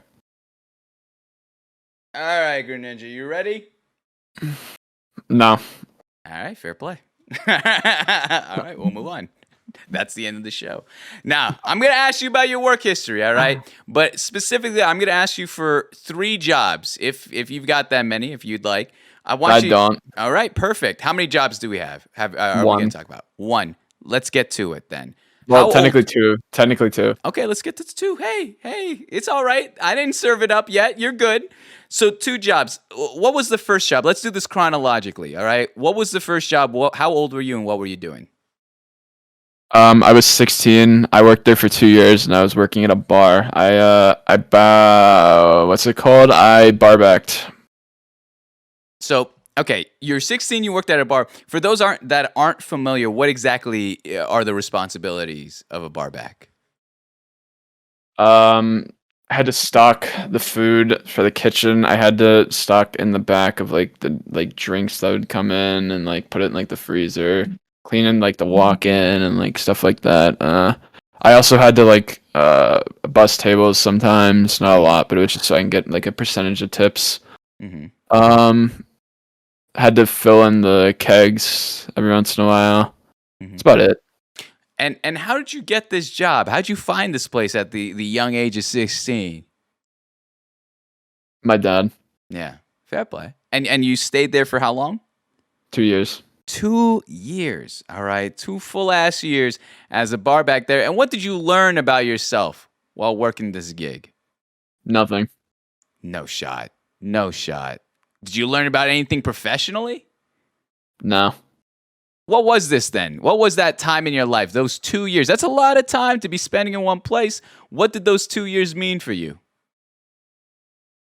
I did a job I didn't like. That my dad wanted me to do. Meh. That's what it meant. So, Jesus, you are killing me here. So you did this job for 2 years that you honestly hated. You didn't want to do. You did it because your family forced you, and you dragged your feet along the way. Why 2 years? When did you decide that, hey, I'm gonna dip out after 2 years? Why'd you stay so long? I started like making a lot more on Twitch, so I could just make it a full thing. Mm-hmm. Okay, all right. And so tell me this, all right? When you sent in your 2 weeks, how did your family react? When you were like, I'm dipping this job, this. I didn't care. No? No. How did your family react when you told them that you were a content creator? They thought it was cool. Yeah. My dad, they don't think that I should do it like my entire life, but for now, they don't give a fuck. So they don't see. And how does that make you feel? Hearing your family kind of like, you know, they support what you're doing. No, my mom like fully supports it. My dad like kind of does. I apologize if I worded that improperly, but my mom like fully supports it. My dad's like, he doesn't really understand it, so I can't really hate him for it. But damn, yeah.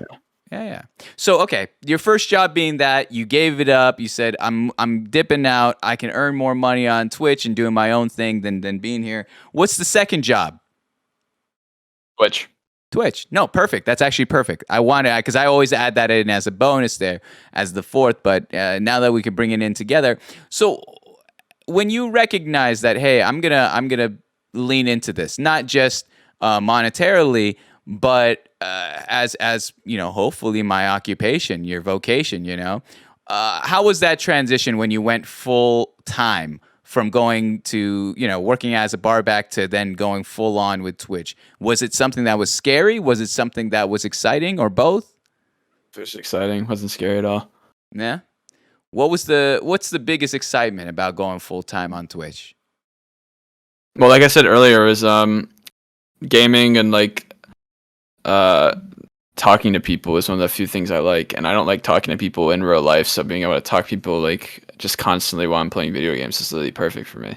And it's just like, it was just really exciting that I'd be able to do that like full time, at least for now. Yeah. As I'm getting older.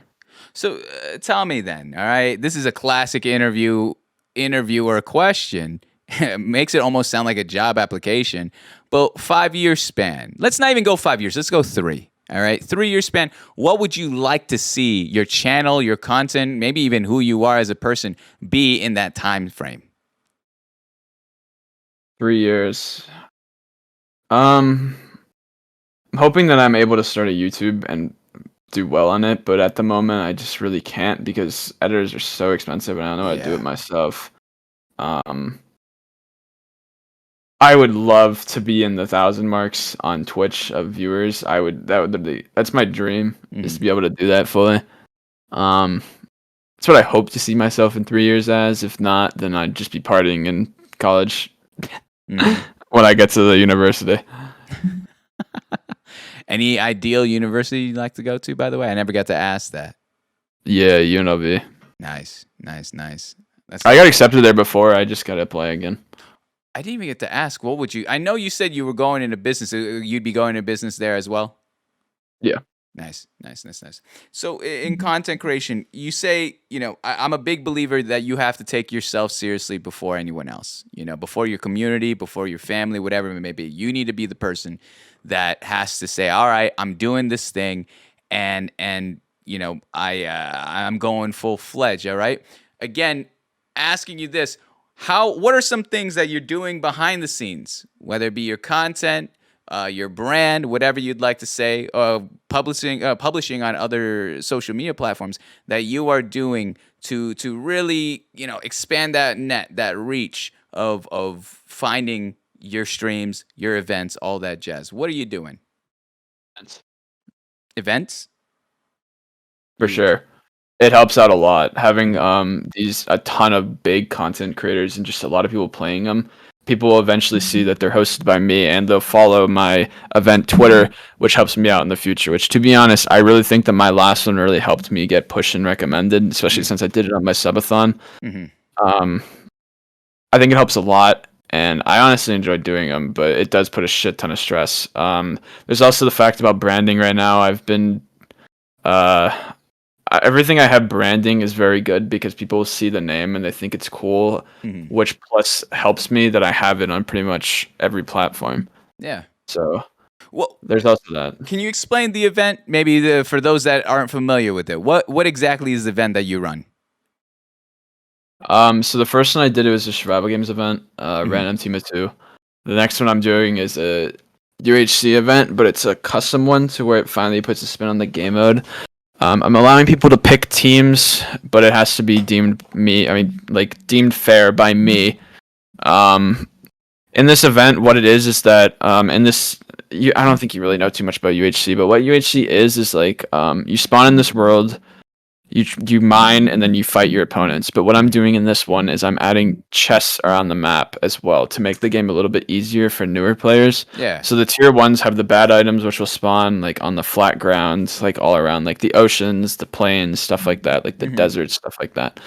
The tier 2s will spawn in like the leaves and the hills. And the tier 3s will spawn in as you're mining, but it's obviously going to be extremely rare for that to happen. Yeah. And then for the last part, I'm having it to where people can donate to charity to give you items in the game. It can be a good thing or a bad thing. So like you could literally spawn like a creeper on someone, a zombie on someone, stuff like that. I love that. That's huge. That actually gives me we mentioned it before. That gives me that survival games feels with the chests all around. I love that too because it helps out. You're right. It balances it out in terms of assisting newer players there. Going to its origin, these tournaments, what inspired you to even host these events? Being shit events. Okay, give me the origin. Give me the Joker. I want to hear the Joker origin. What was the event that you sat there at your computer and be like, this is horse shit. I could do this better. I'ma start one now. No, actually, don't tell me the event. I look at you now. You know what? Let's save that one, all right? Fair. You saw the event, and that inspired. I like that though. It's now I'm backtracking a little bit, but it's like being a difference maker. Seeing something where you're just like, that ain't right, that ain't it. We could try it up, but it was a combination of events. Like I can honestly give you a really answer. It was a Boom TV event. I saw it trending. There was a UHC event that I played yesterday that was the most horrific thing I've ever played. I literally hurt my head by playing it, and then one of Gavin's events hurt my head as well. I'm not gonna lie. What do you mean by hurt your head? Like you banged your head? No, as in like I don't know how the server even let people log in. Jesus. All right. Fair play. Well, there you go. Then create the event. Create the event yourself and get it pumped out. Get it started there. I love that though. I like that a lot.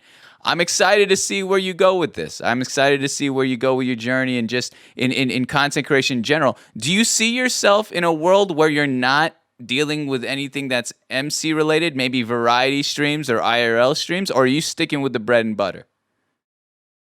Minecraft, but if I ever get big enough, then I'm hoping to do variety. Yeah. But then again, like Minecraft has always been my main game, so it won't be too big of variety, but it'll be up there. Can you give us a taste? Say you were that big. Say you had that space to say like I could do whatever I want. What variety are we talking about? Pokemon games, like story games. That's really about it. It's not too big. Yeah. Like Mario Kart sometimes, like viewers shit like that. But I already do that sometimes. But more of I'm just gonna what you start want to this do. It sounds like. Yeah. That's dope. I like that. All right. Fair play. All right. We're going to go into the final part here, the final part of your life story. And it's the part where most people, they lean forward into their computers and laptops. They raise the volume a little bit. They get their button ready to clip. And it's because we're going to be talking about some romantic relationships, your romantic histories. All right. Oh, you don't want to know this? Why? What? What do you mean? I don't have any. Well, you're not. Honestly, you're not even gonna be the first one that's said this to me. Well, that's not the thing. I'm aromantic, so like I've never had a crush on a single person. All right, you're gonna have to educate me on this one. All right, Greninja, or you're gonna have to educate me. What exactly is aromantic, and how did you find that to be yourself, your identity? For me personally, I've never looked at a person and said, "Wow, you're cute. I want to date you." Like something like that. Like I've never looked at that. How PG are you? Like how can I get to this? I'm just curious. You could say anything you want as long as it's TOS.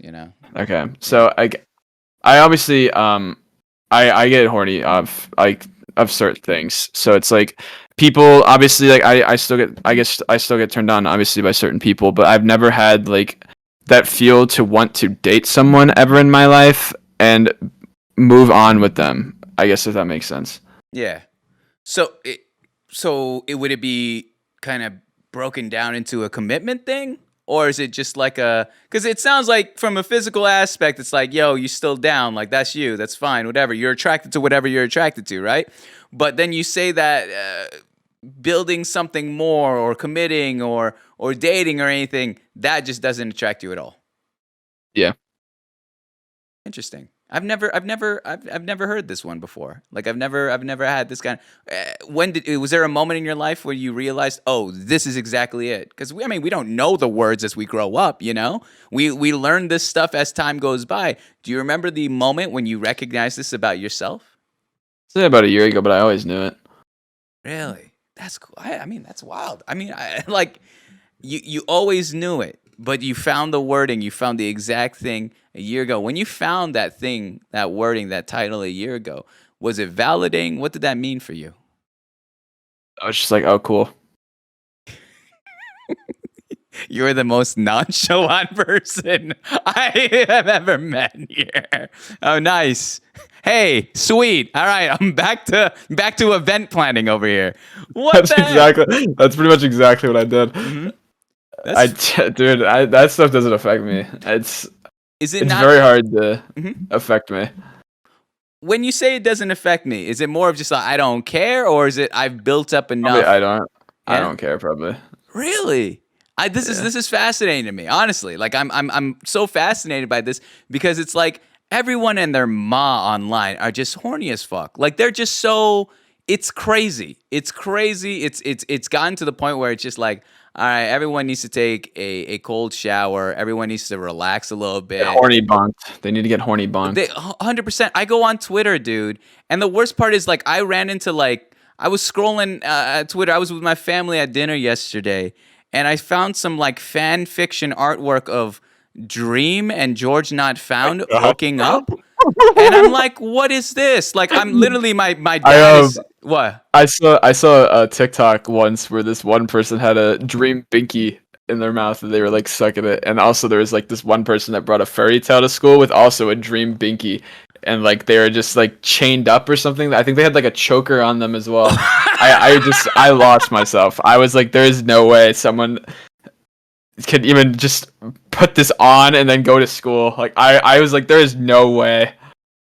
See, I'm glad that the school system and society really frowns upon like bullying and shit. But like, man, that's a little. I'm not saying to bully them, but there's a little much, man. You gotta relax. Put them in the locker. Put them in the locker, please. Just let's put that shit away. Put them in the locker. I'm sorry. Like I'm thinking about like show and tell. This is my dream, Binky and Bib. Like, there's too much going on here. There's too much to unpack. I just don't know how to address this with you. Like, I'm trying my best to love on you and to be like, accept you for you. But like, yo, you drew this shit and I didn't consensually say I wanted to see this. Like, I didn't even, that's the worst part. I didn't even follow this account. It was someone that you follow liked it and it shows it on your shit. And you're like, you don't even know what Dream looks like. Why is he like missionary on George? Like, this doesn't make sense. Dude, I know. May I ask, since I'm so new to this area, what is it about the MC community? I'm going to only specifically talk about the MC community here. And it's kind of like a little bit sexualization of other characters. And I'm saying not just Dream and George, but a lot of people around the spectrum. All these creators are just getting like a little bit like getting weird fan arts or whatever. Is that on me? Am I the one that's out of pocket by asking that? Or is that just a thing? Is that a thing? No, you're not. Most people wouldn't answer this, but I got you. So it's definitely a very big thing in the Minecraft community, and what people like to think is they think that they're above other people when in reality they do the exact same things.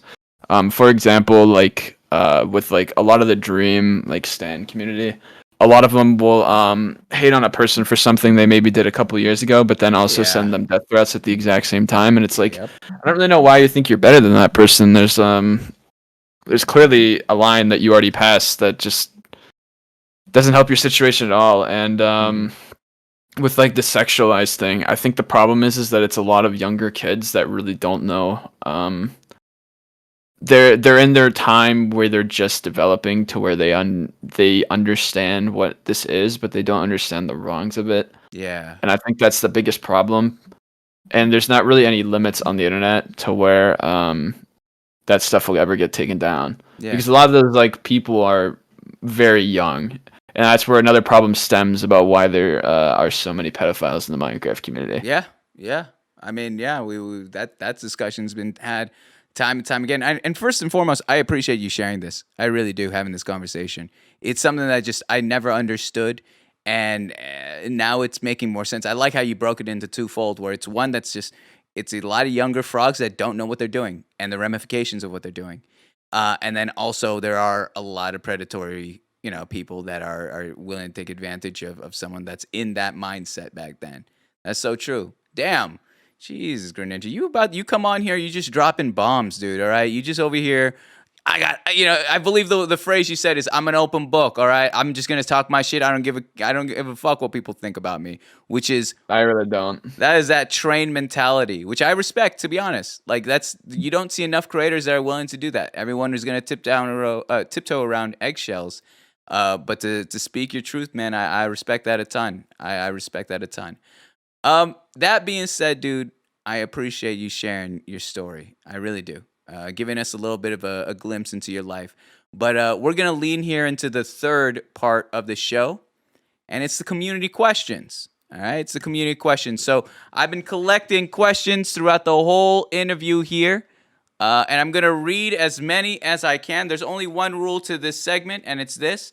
You do not have to answer a question if you don't want to. All right. I have not vetted or edited any of these questions. Oh my God. All right. I'm going to try my best to read as many. Forgive me if I say anything out of pocket. I'm just reading them as is. All right. It's very hard to say something out of pocket to me. That's all I got to say. Fair play. Hey, I don't know what your community or those watching live are saying, but the first one goes, when did you stop being emo? Was there an emo phase for you, Greninja, or why would someone type that to me? I'd say probably because like when I do my hair, it's like it goes down like this. Yeah. And then I do like That's probably one of the reasons why. That's pretty. There was also, yeah. See, Mm. probably the point. But I don't ever have my hair down like that, anyways. But there was probably a phase where I had, I'd say around a year ago. It was like it was when I was growing out my hair, and I had my hair in my face a decent amount, but it wasn't like I wasn't emo. I've never been like depressed or like I've been sad, obviously, but I've been like depressed. So like fully emo, like no. But yeah, that's Fair it. play. I don't really know. Fair play. Greninja, when did? Oh no, I read that one. Has Greninja ever considered being a furry? All right, this is gonna be this is what you're gonna. This is what you signed up for, man. All right, I'm trying my best. All right. No. Okay. No, never. For like a small second, yes, but never actually no. I will never probably do that. Let's unpack that. What was that small second where you were like, maybe a little bit? Like what Well, swayed the vote? I'm always an open book, so I like to think like I'd be willing to try like anything at one point, but I have Yeah. to like at least think about it before I say no to it, you know? So that's what I mean by that. What would be your what is it called? Fursona. Dude, fuck if I know. Okay. I'm saving them the typing because you know they're gonna type that next. All right. I was saving them the question. This one just reads, ask him about his creeper sheets. What are your God, I never had creeper sheets, bro. That's definitely Doozum or Boxy. I know for a fact. These are anonymous, all right? I'm just reading them verbatim. So is this a bit in your community? Why do they assume you have creeper sheets? So I've moved a lot, and I never had creeper sheets. For the record, I had race car sheets that I hated, but I couldn't get any other sheets because I only lived there for a couple months, and I could have, I guess, realistically, but I didn't want to spend the money. So I had like race car, like green and like black sheets. Mm-hmm. And they called it creeper sheets, and I still hate it. I like it. I like it. Hey, man, it's all right. You know, huge fan of Minecraft. Totally cool, dude. It's totally cool. All right, even now. Do you think the rebrand was worth it? I personally Yes. like it. Okay, I was just gonna read the whole question. All right. I personally like it, but you found it to be overall worth it. You said yes. Why so? Yes. Yes. Why? How did you define it as to be worth it? Honestly, like, I wanted to find a way to put like a lot of my past behind me, so rebranding was a good way to do it, as a lot of people don't know. Like, I'm gonna probably start edging more to where people don't know my old name anymore, just because I don't want really a lot of people to know about that anymore. But it was definitely worth it for me as someone who's switching games to switch his brand. Especially when you had the name UHC in it and you're playing Bed Wars, it just makes no sense. Yeah, I feel that. I like that though. I'm a huge believer in rebrands, dude. I don't think people. I think people are too scared to change. And the thing is, in my mind, Dude, I was terrified. really, I was terrified. what was your biggest fear? People wouldn't know my name changed. Yeah, yeah. I feel like, you know, especially when you're still a smaller streamer like myself. I've changed my name 3 times. All right, it's one of those. I was originally Moms for Christ. You think I can get fucking branded with Moms for Christ? No shot, man. Everyone thought I was a meme. Now I'm just Momsthehost, which is still kind of like, you know, the mom's name kind of became endearing. But you're right. It is a scary thing to be like, yo, will I be remembered? Will people still mess with me? Will people check me out? I don't know. Will the algorithm or whatever it means destroy me? You know, whatever. This next question reads, who has changed your Twitch career the most or influenced it? Who has changed your Twitch career the most or influenced it? Definitely my admin Bella, and then X Shatter as well, just because he got me to start doing it again, and he pushed me to switch to Bed Wars as well. I like that. I like that a lot. This one just says, does Stu love Mew? And then it's :3. I don't know what that means. Yes, it's a Pokemon. My friend. Okay. I thought that He was has the strange. IGN Mew on Minecraft, like I have the IGN Greninja. Aw, nice. Yeah. This one reads, why does Stu have XQC looking hair? All right. Dude, it wasn't planned. All right, I'm trying to figure out what to do with my hair, and now it's Dude. just turned into it. It's cool, dude, man. Hey, you want to be the juicer. I get it, you know? I get it. Mr. Cow, It I wasn't get it. planned. It was I, not planned, but it's here now. Are you dyeing it anytime soon? When can we expect that? I'm not dyeing my hair. No. I'm fucking with you. I'm fucking with you.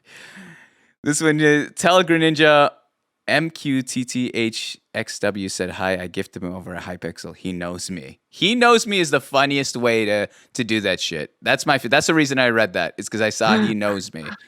He gave me a random rank like on my alt today, and I don't even know what else to say. I met him like an hour before this. I don't even know. I did not have Adam back though. Oh man, this one. They're asking you for dating advice right now, Greninja. All right, can you give us some dating advice here? Well, you have to be more specific than Yeah, that, but like in all honesty, I was going to read you the question. Oh, This- yeah, go This ahead. one reads: tips on meeting partner's parents for the first time. parents. What I would recommend is try to relate to the father. The father is definitely the most important figure there compared to the mother. The mother's a lot easier to win over. Try to find something you have in common with the father. If it's sports, every father likes sports, honestly. Even if you just have to fake it a bit, it's definitely the most important thing to have the father on your side instead of the mother, because the mother's a lot easier to win over. I feel that. All right. This one just reads: what about Gavin's event did you not like? Kevin definitely just asked that question, bro. He damn. definitely just asked that. That's He so obvious. definitely wrote his own in third person. That's kind of fucked. But go ahead. If you'd like to answer it, it's yours. He just did no background checks, and it hurt me like in the head that he would let certain people in the event. Other than that, it hurts me that he just used Hypixel every time. And also, I have to sit in the lobby for a fucking hour before I play another game. Damn, you've come out swinging here. You've come out swinging with these ones. Let me read you a good handful more here. This one just says, all right, I get asked this every stream, and it's always because the mods do this, all right? I have a way out if you need it, but the question remains, who's your favorite mod, Greninja? Who's your favorite mod? Let me look. Oh, damn, you're actually going to answer this. All right, let's see what you got. I'd love to know why, too. Let's see.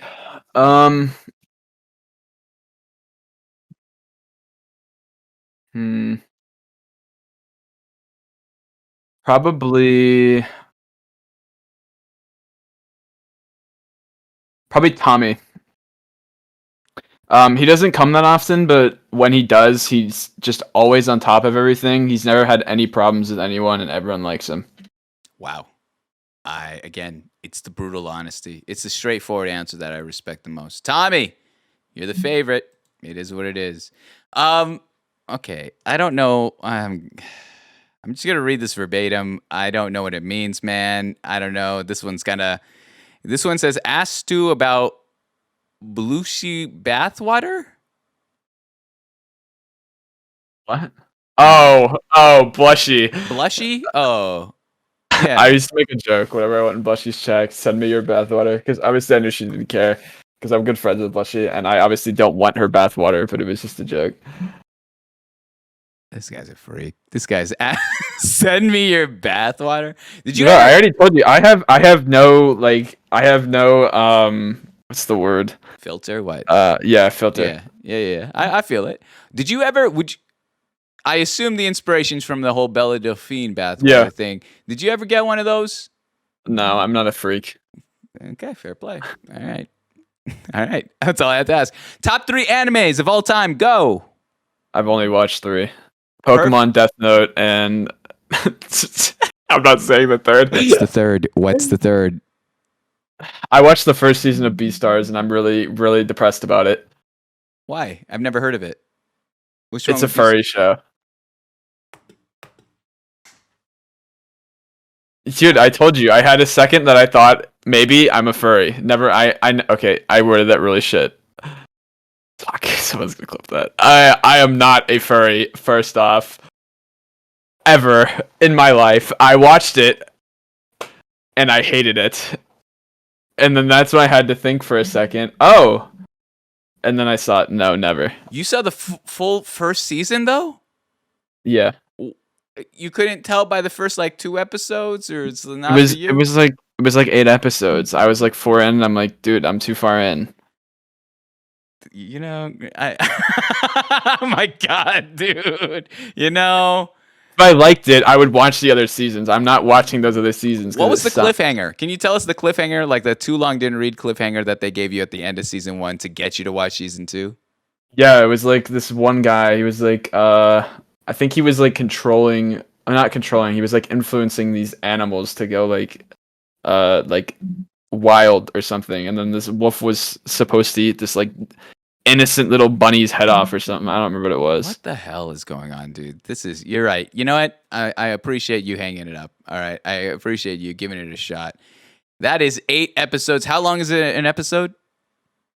I don't remember. That is 8 episodes you're not getting back there, at least. All right. It is. Please don't remind me. Fair play. This one goes, will you ever do more TikTok dances? No, fuck off. Not even for 300? 500. Wow. Really? Up in the ante there, Greninja. Interesting. You know? They want me to street dance. You gotta pay. Street dance. You know what? It might be worth it, honestly. Guys, it might be worth the 500. Get the most salacious TikTok dance or whatever trend. Have him do it. Check him out, all right? You'll find his link below here. Why are you scared of the stove? That's all it says. What does that mean? Why are you Who asked that, bro? It's anonymous. It's anonymous. But why are you scared of the stove? I hate the stove. I cook in everything besides the stove. I have an air fryer. I'll like cook in like the oven, the microwave, everything. I don't know. I just think like the gas stove that I have, I'm gonna burn the fucking house down. Do you just not know how to use it, or is it a fear of? No, I know how to use it. I just don't want to. Is it the ignition? No, I just don't want to use it. All right, man. Yeah, you're missing out on the stove. Stove action's kind of. I'm not. Fuck the stove. You going strictly air fryer though, all right? I am. Air fryer's the goat. When is Greninja getting those cat ears he wanted on Twitter? Dude, I'm surprised you didn't grab that tweet. Honestly, I'm surprised you didn't grab that because I didn't actually tweet that. Mm-hmm. I didn't actually tweet that. It was like a goal in the subathon, and that's what they chose to tweet. Mm-hmm. And you know you're actually not gonna go get it then. No, I was 100 subs off. I hit 900 subs that subathon. If I hit 1,000, I would have. Okay, fair play. This one's more strategy question. Why do you void so much in Bed Wars? Is void jumping in the void, or is that a move? Please tell me I didn't just fuck myself. No, it's jumping in the wood. I suck. That's the answer. You really do? Do you still fuck with Bed Wars to this day? Yeah. But you just I didn't like it at first. I really do like it now though. Mm-hmm. Okay. I feel that. Okay. This one reads, this is an anonymous note. It says, since this is anonymous, I'd like Stu to know that one brief convo at 12 a.m. helped the mental more than he could imagine. I know who that is. You know who that is? I do. It's really nice to get those kind of notes, to get, words of affirmation about, what our words can do, especially when it's in passing. We don't really know the gravity of how much we've helped others. So that's really cool. Which Twitch user has inspired Greninja the most? One clue is his name starts with a C. I don't know, but answer the question regardless. Which Twitch user has inspired you the most?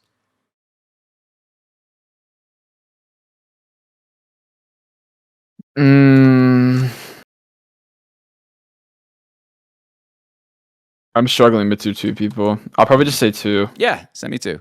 What is it? Or who are they? Crabman Jones, obviously, because he's what originally got me back into it, but then definitely Shatter second because he really pushed me to switch. And what did that mean to you? What did it mean to you that Shatter reached out and was like, yo, do this? instead of just allowing you to. Because I was a hard pussy about switching. Why so? I was scared.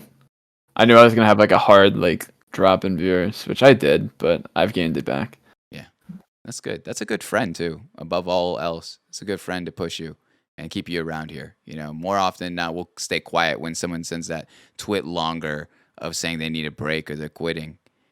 But for someone to take an investment in you and say like, no, dude, try this, try it out, like try anything, rather than just sticking to the same shit or quitting or taking a break. Exactly. That's huge. Yeah, sticking to the same shit was getting old. Like it really was. Dude, that's a definition of insanity, is doing the same thing and expecting a different result. So it's No, I agree. yeah. I'm gonna ask you. I'll read you 3 more here. All right, 3 more. One is, what are your what are your top 4 fears besides stoves? That's such a weird number to ask. Like as that, bro. What are your top 4 fears? Not even 3, not even 5, not 10. Give me 4. What the fuck?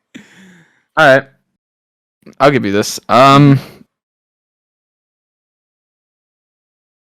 So I'm agnostic, but one of the biggest fears for me is nothing after death, even though I don't believe in any of the basic religions. Mm-hmm. That is definitely one of the biggest fears for me. Death is another one. It's 2 different ones completely. Third would probably be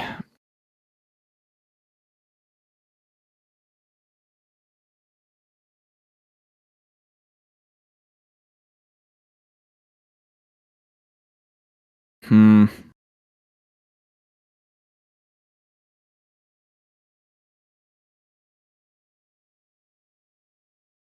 think what else am I actually scared of?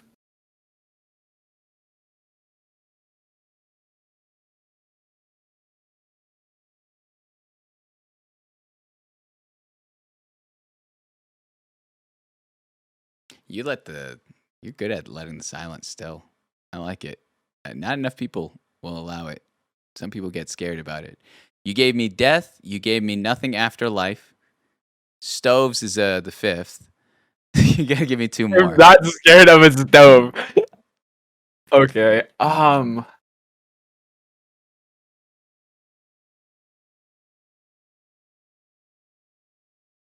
Belushi bathwater. Why is that? I think I got. I don't really know if I have 2 other fears at the moment. No. You really? I don't know if I do. All right, fair. I'll take you at that. I'll give you the 2 dreadful ones there. All right. Let me ask you a couple more, all right? Favorite plushie behind you. What's your favorite plushie behind you? The mining. Because we won that online. Ooh, wait, how? The crane? Yeah, so there's this thing called Tariba. And you get 5 free plays if you download it. And what we did is we had like 3 people download it at the same time and go to the same machine. Wait, you actually did it doing the... I don't know why I said the crane. I've been seeing ads for the crane all over the place. You actually played the crane game and got it? Yeah, so this one app that we found, you got 5 free plays for downloading. So I had 3 people getting a call and we all downloaded it and spent 15 plays on one thing to get it because like obviously it's smart. It's like Japanese type ones, so you have to like bring the plush to the edge. So you have to like keep pushing it. Oh, yeah. Oh my gosh, that's so cool. Are you kidding me, dude? That's So we had like 3 people use their free plays on it. All right. I like it. I'll read you a couple more. These are just so random. This one just says, do you think you could ratio Zenby on Twitter? Why does No. that mean? No, I could not. No. There's no No. shot. Me neither. No shot. I'm too much of a Randy right now. He's too yeah, and he'll just say something out of pocket and people will just vibe with it. I'm like, fuck, I'm ratioed. All right, I gotta go walk away. I gotta go, stroke my ego a little bit, man. I feel bad. It's such random ones. Will you eat Starburst with the wrapper on ever? What is going on here? All right. No. No. No. Why do you keep meowing on other people's streams? Who, bro? Is that a real one? No, I've only done that like once. I did that once in a Fruitberry stream. That was it. That was literally it. Why did you meow? What was the context of this meow? I looked at his chat and someone tagged me to meow, so as he was talking, I meowed as loud as I possibly could. You're okay. You know, we're back on the furry spectrum, all right? Oh my- We entered. The animes, the meows. What do you want, man? When there's smoke, there's fire. All right, that's I've only watched 3 animes. and one of them a full season of the furry one. All right. Do they get powers when they turn into their personas? Why the fuck would I know that? Oh, well, you watch a full season. Like I would assume that you. Oh, you mean in the show? No. Yeah. No. Oh, you thought in real life you think This show's off the fucking railings, dude. Oh my gosh. I love it. Last question here remains. Last question here, and we'll move on to the last part of the show. The last question is, give me your favorite memory live on Twitch. Someone wants to know, what is your personal favorite memory while being live here on the Purple platform since you were 13 years old?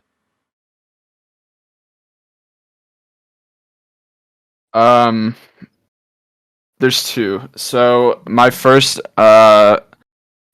stream that I came back, I played a UHC event and I won, and Behydro gifted 20 subs, which was insane to me when I never streamed in years and someone was willing to give 20 subs. He still watches me actually, which is insane, and it hurts me that he doesn't have a founder badge, but that was definitely a crazy moment for me. It was my first stream back ever, and the second one is being able to play on UH on air because I watched that as a kid, and just being able to play in it was amazing. Yeah. To be honest, like I was fanboying so hard to be able to play in that, even though it's not like, it's a pretty big event, and even though it was like my first like event I ever played in, it definitely influenced me to make some of mine because I loved that when I was a kid. That's so cool. And I wanted to be in it so bad, and I got in it.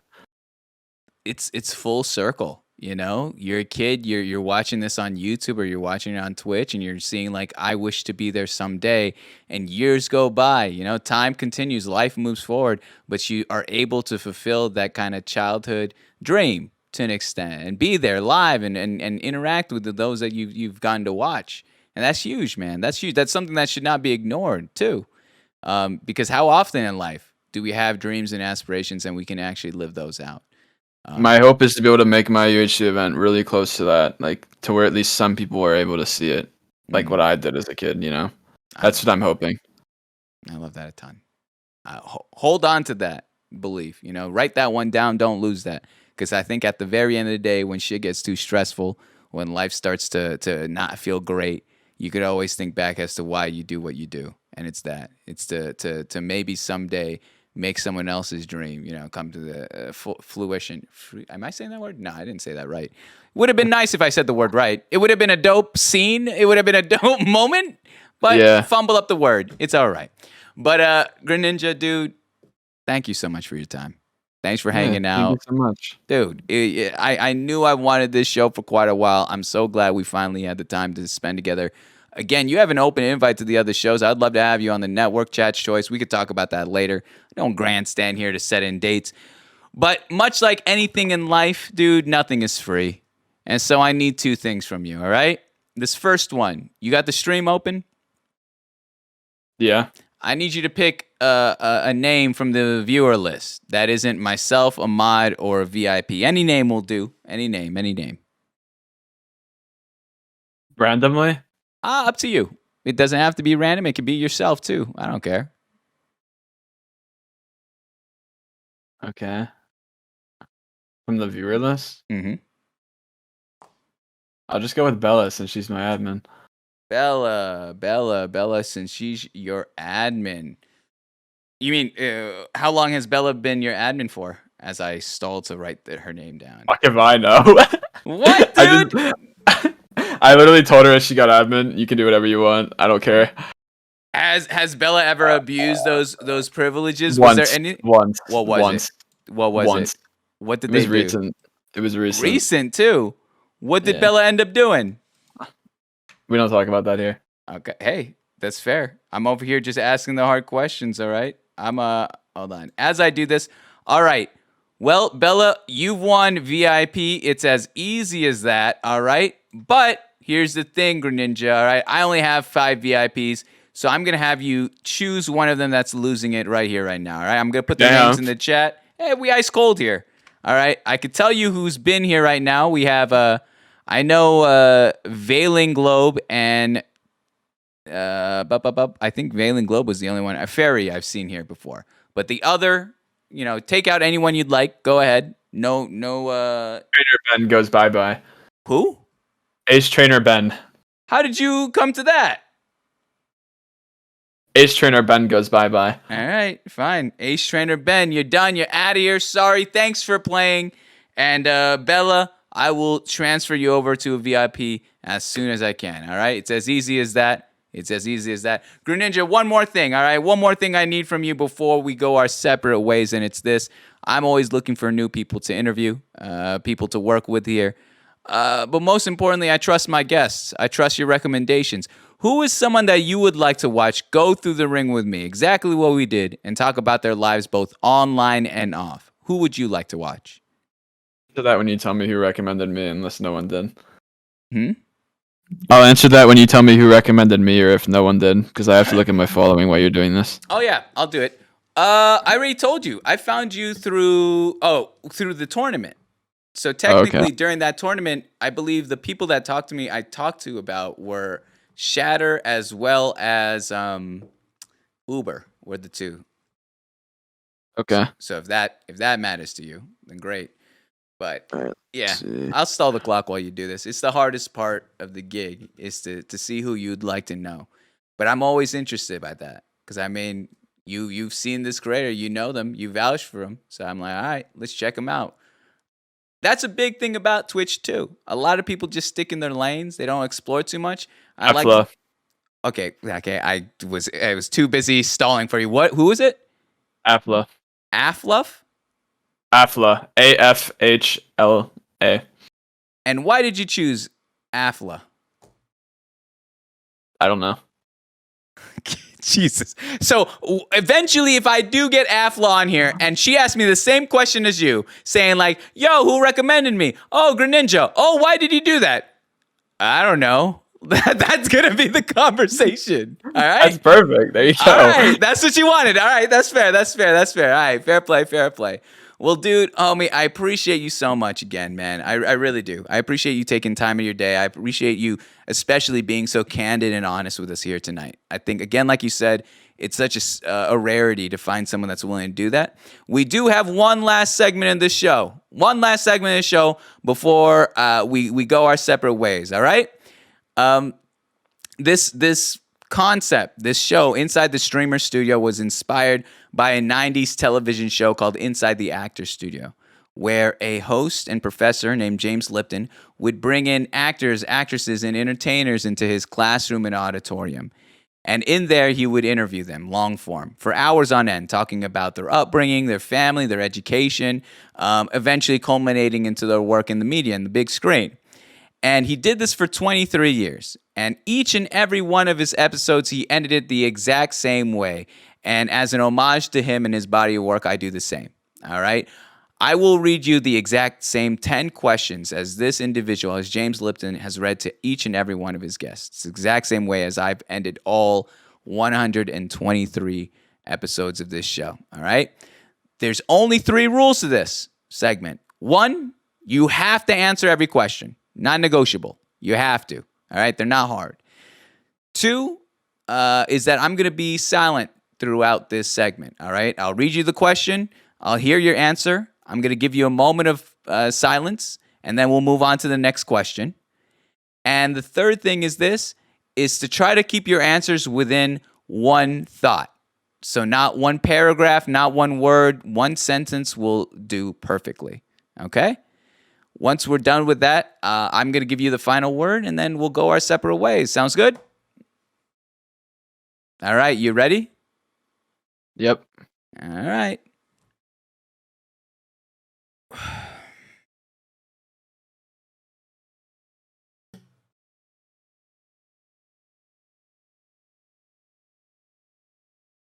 Question 1.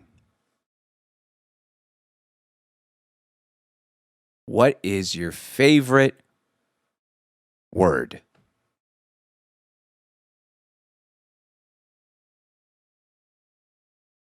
My favorite word is ratio, easily.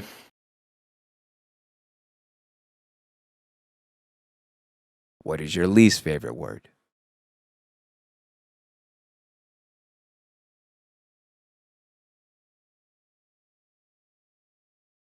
Stan. My least favorite word is Stan.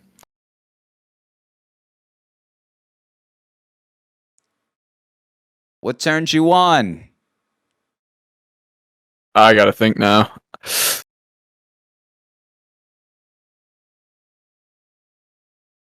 The female gender.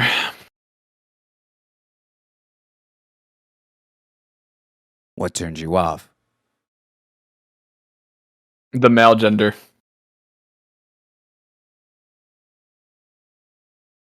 What sound or noise do you love?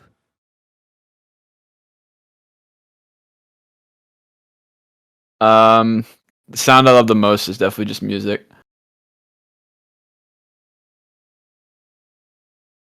What sound or noise do you hate? I definitely hate static the most. What is your favorite curse word?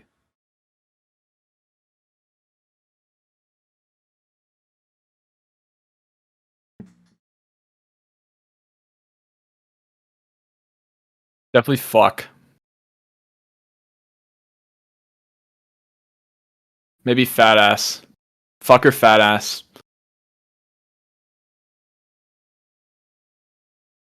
What profession, other than your own, would you like to attempt?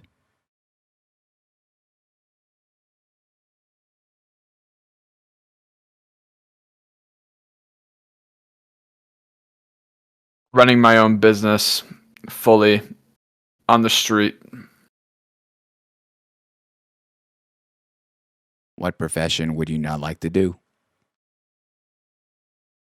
Cop or firefighter.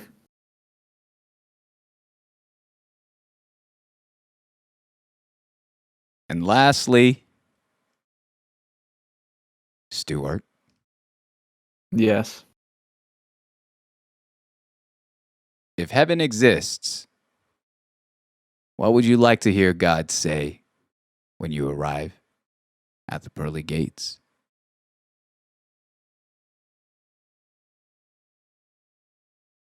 This is a simulation.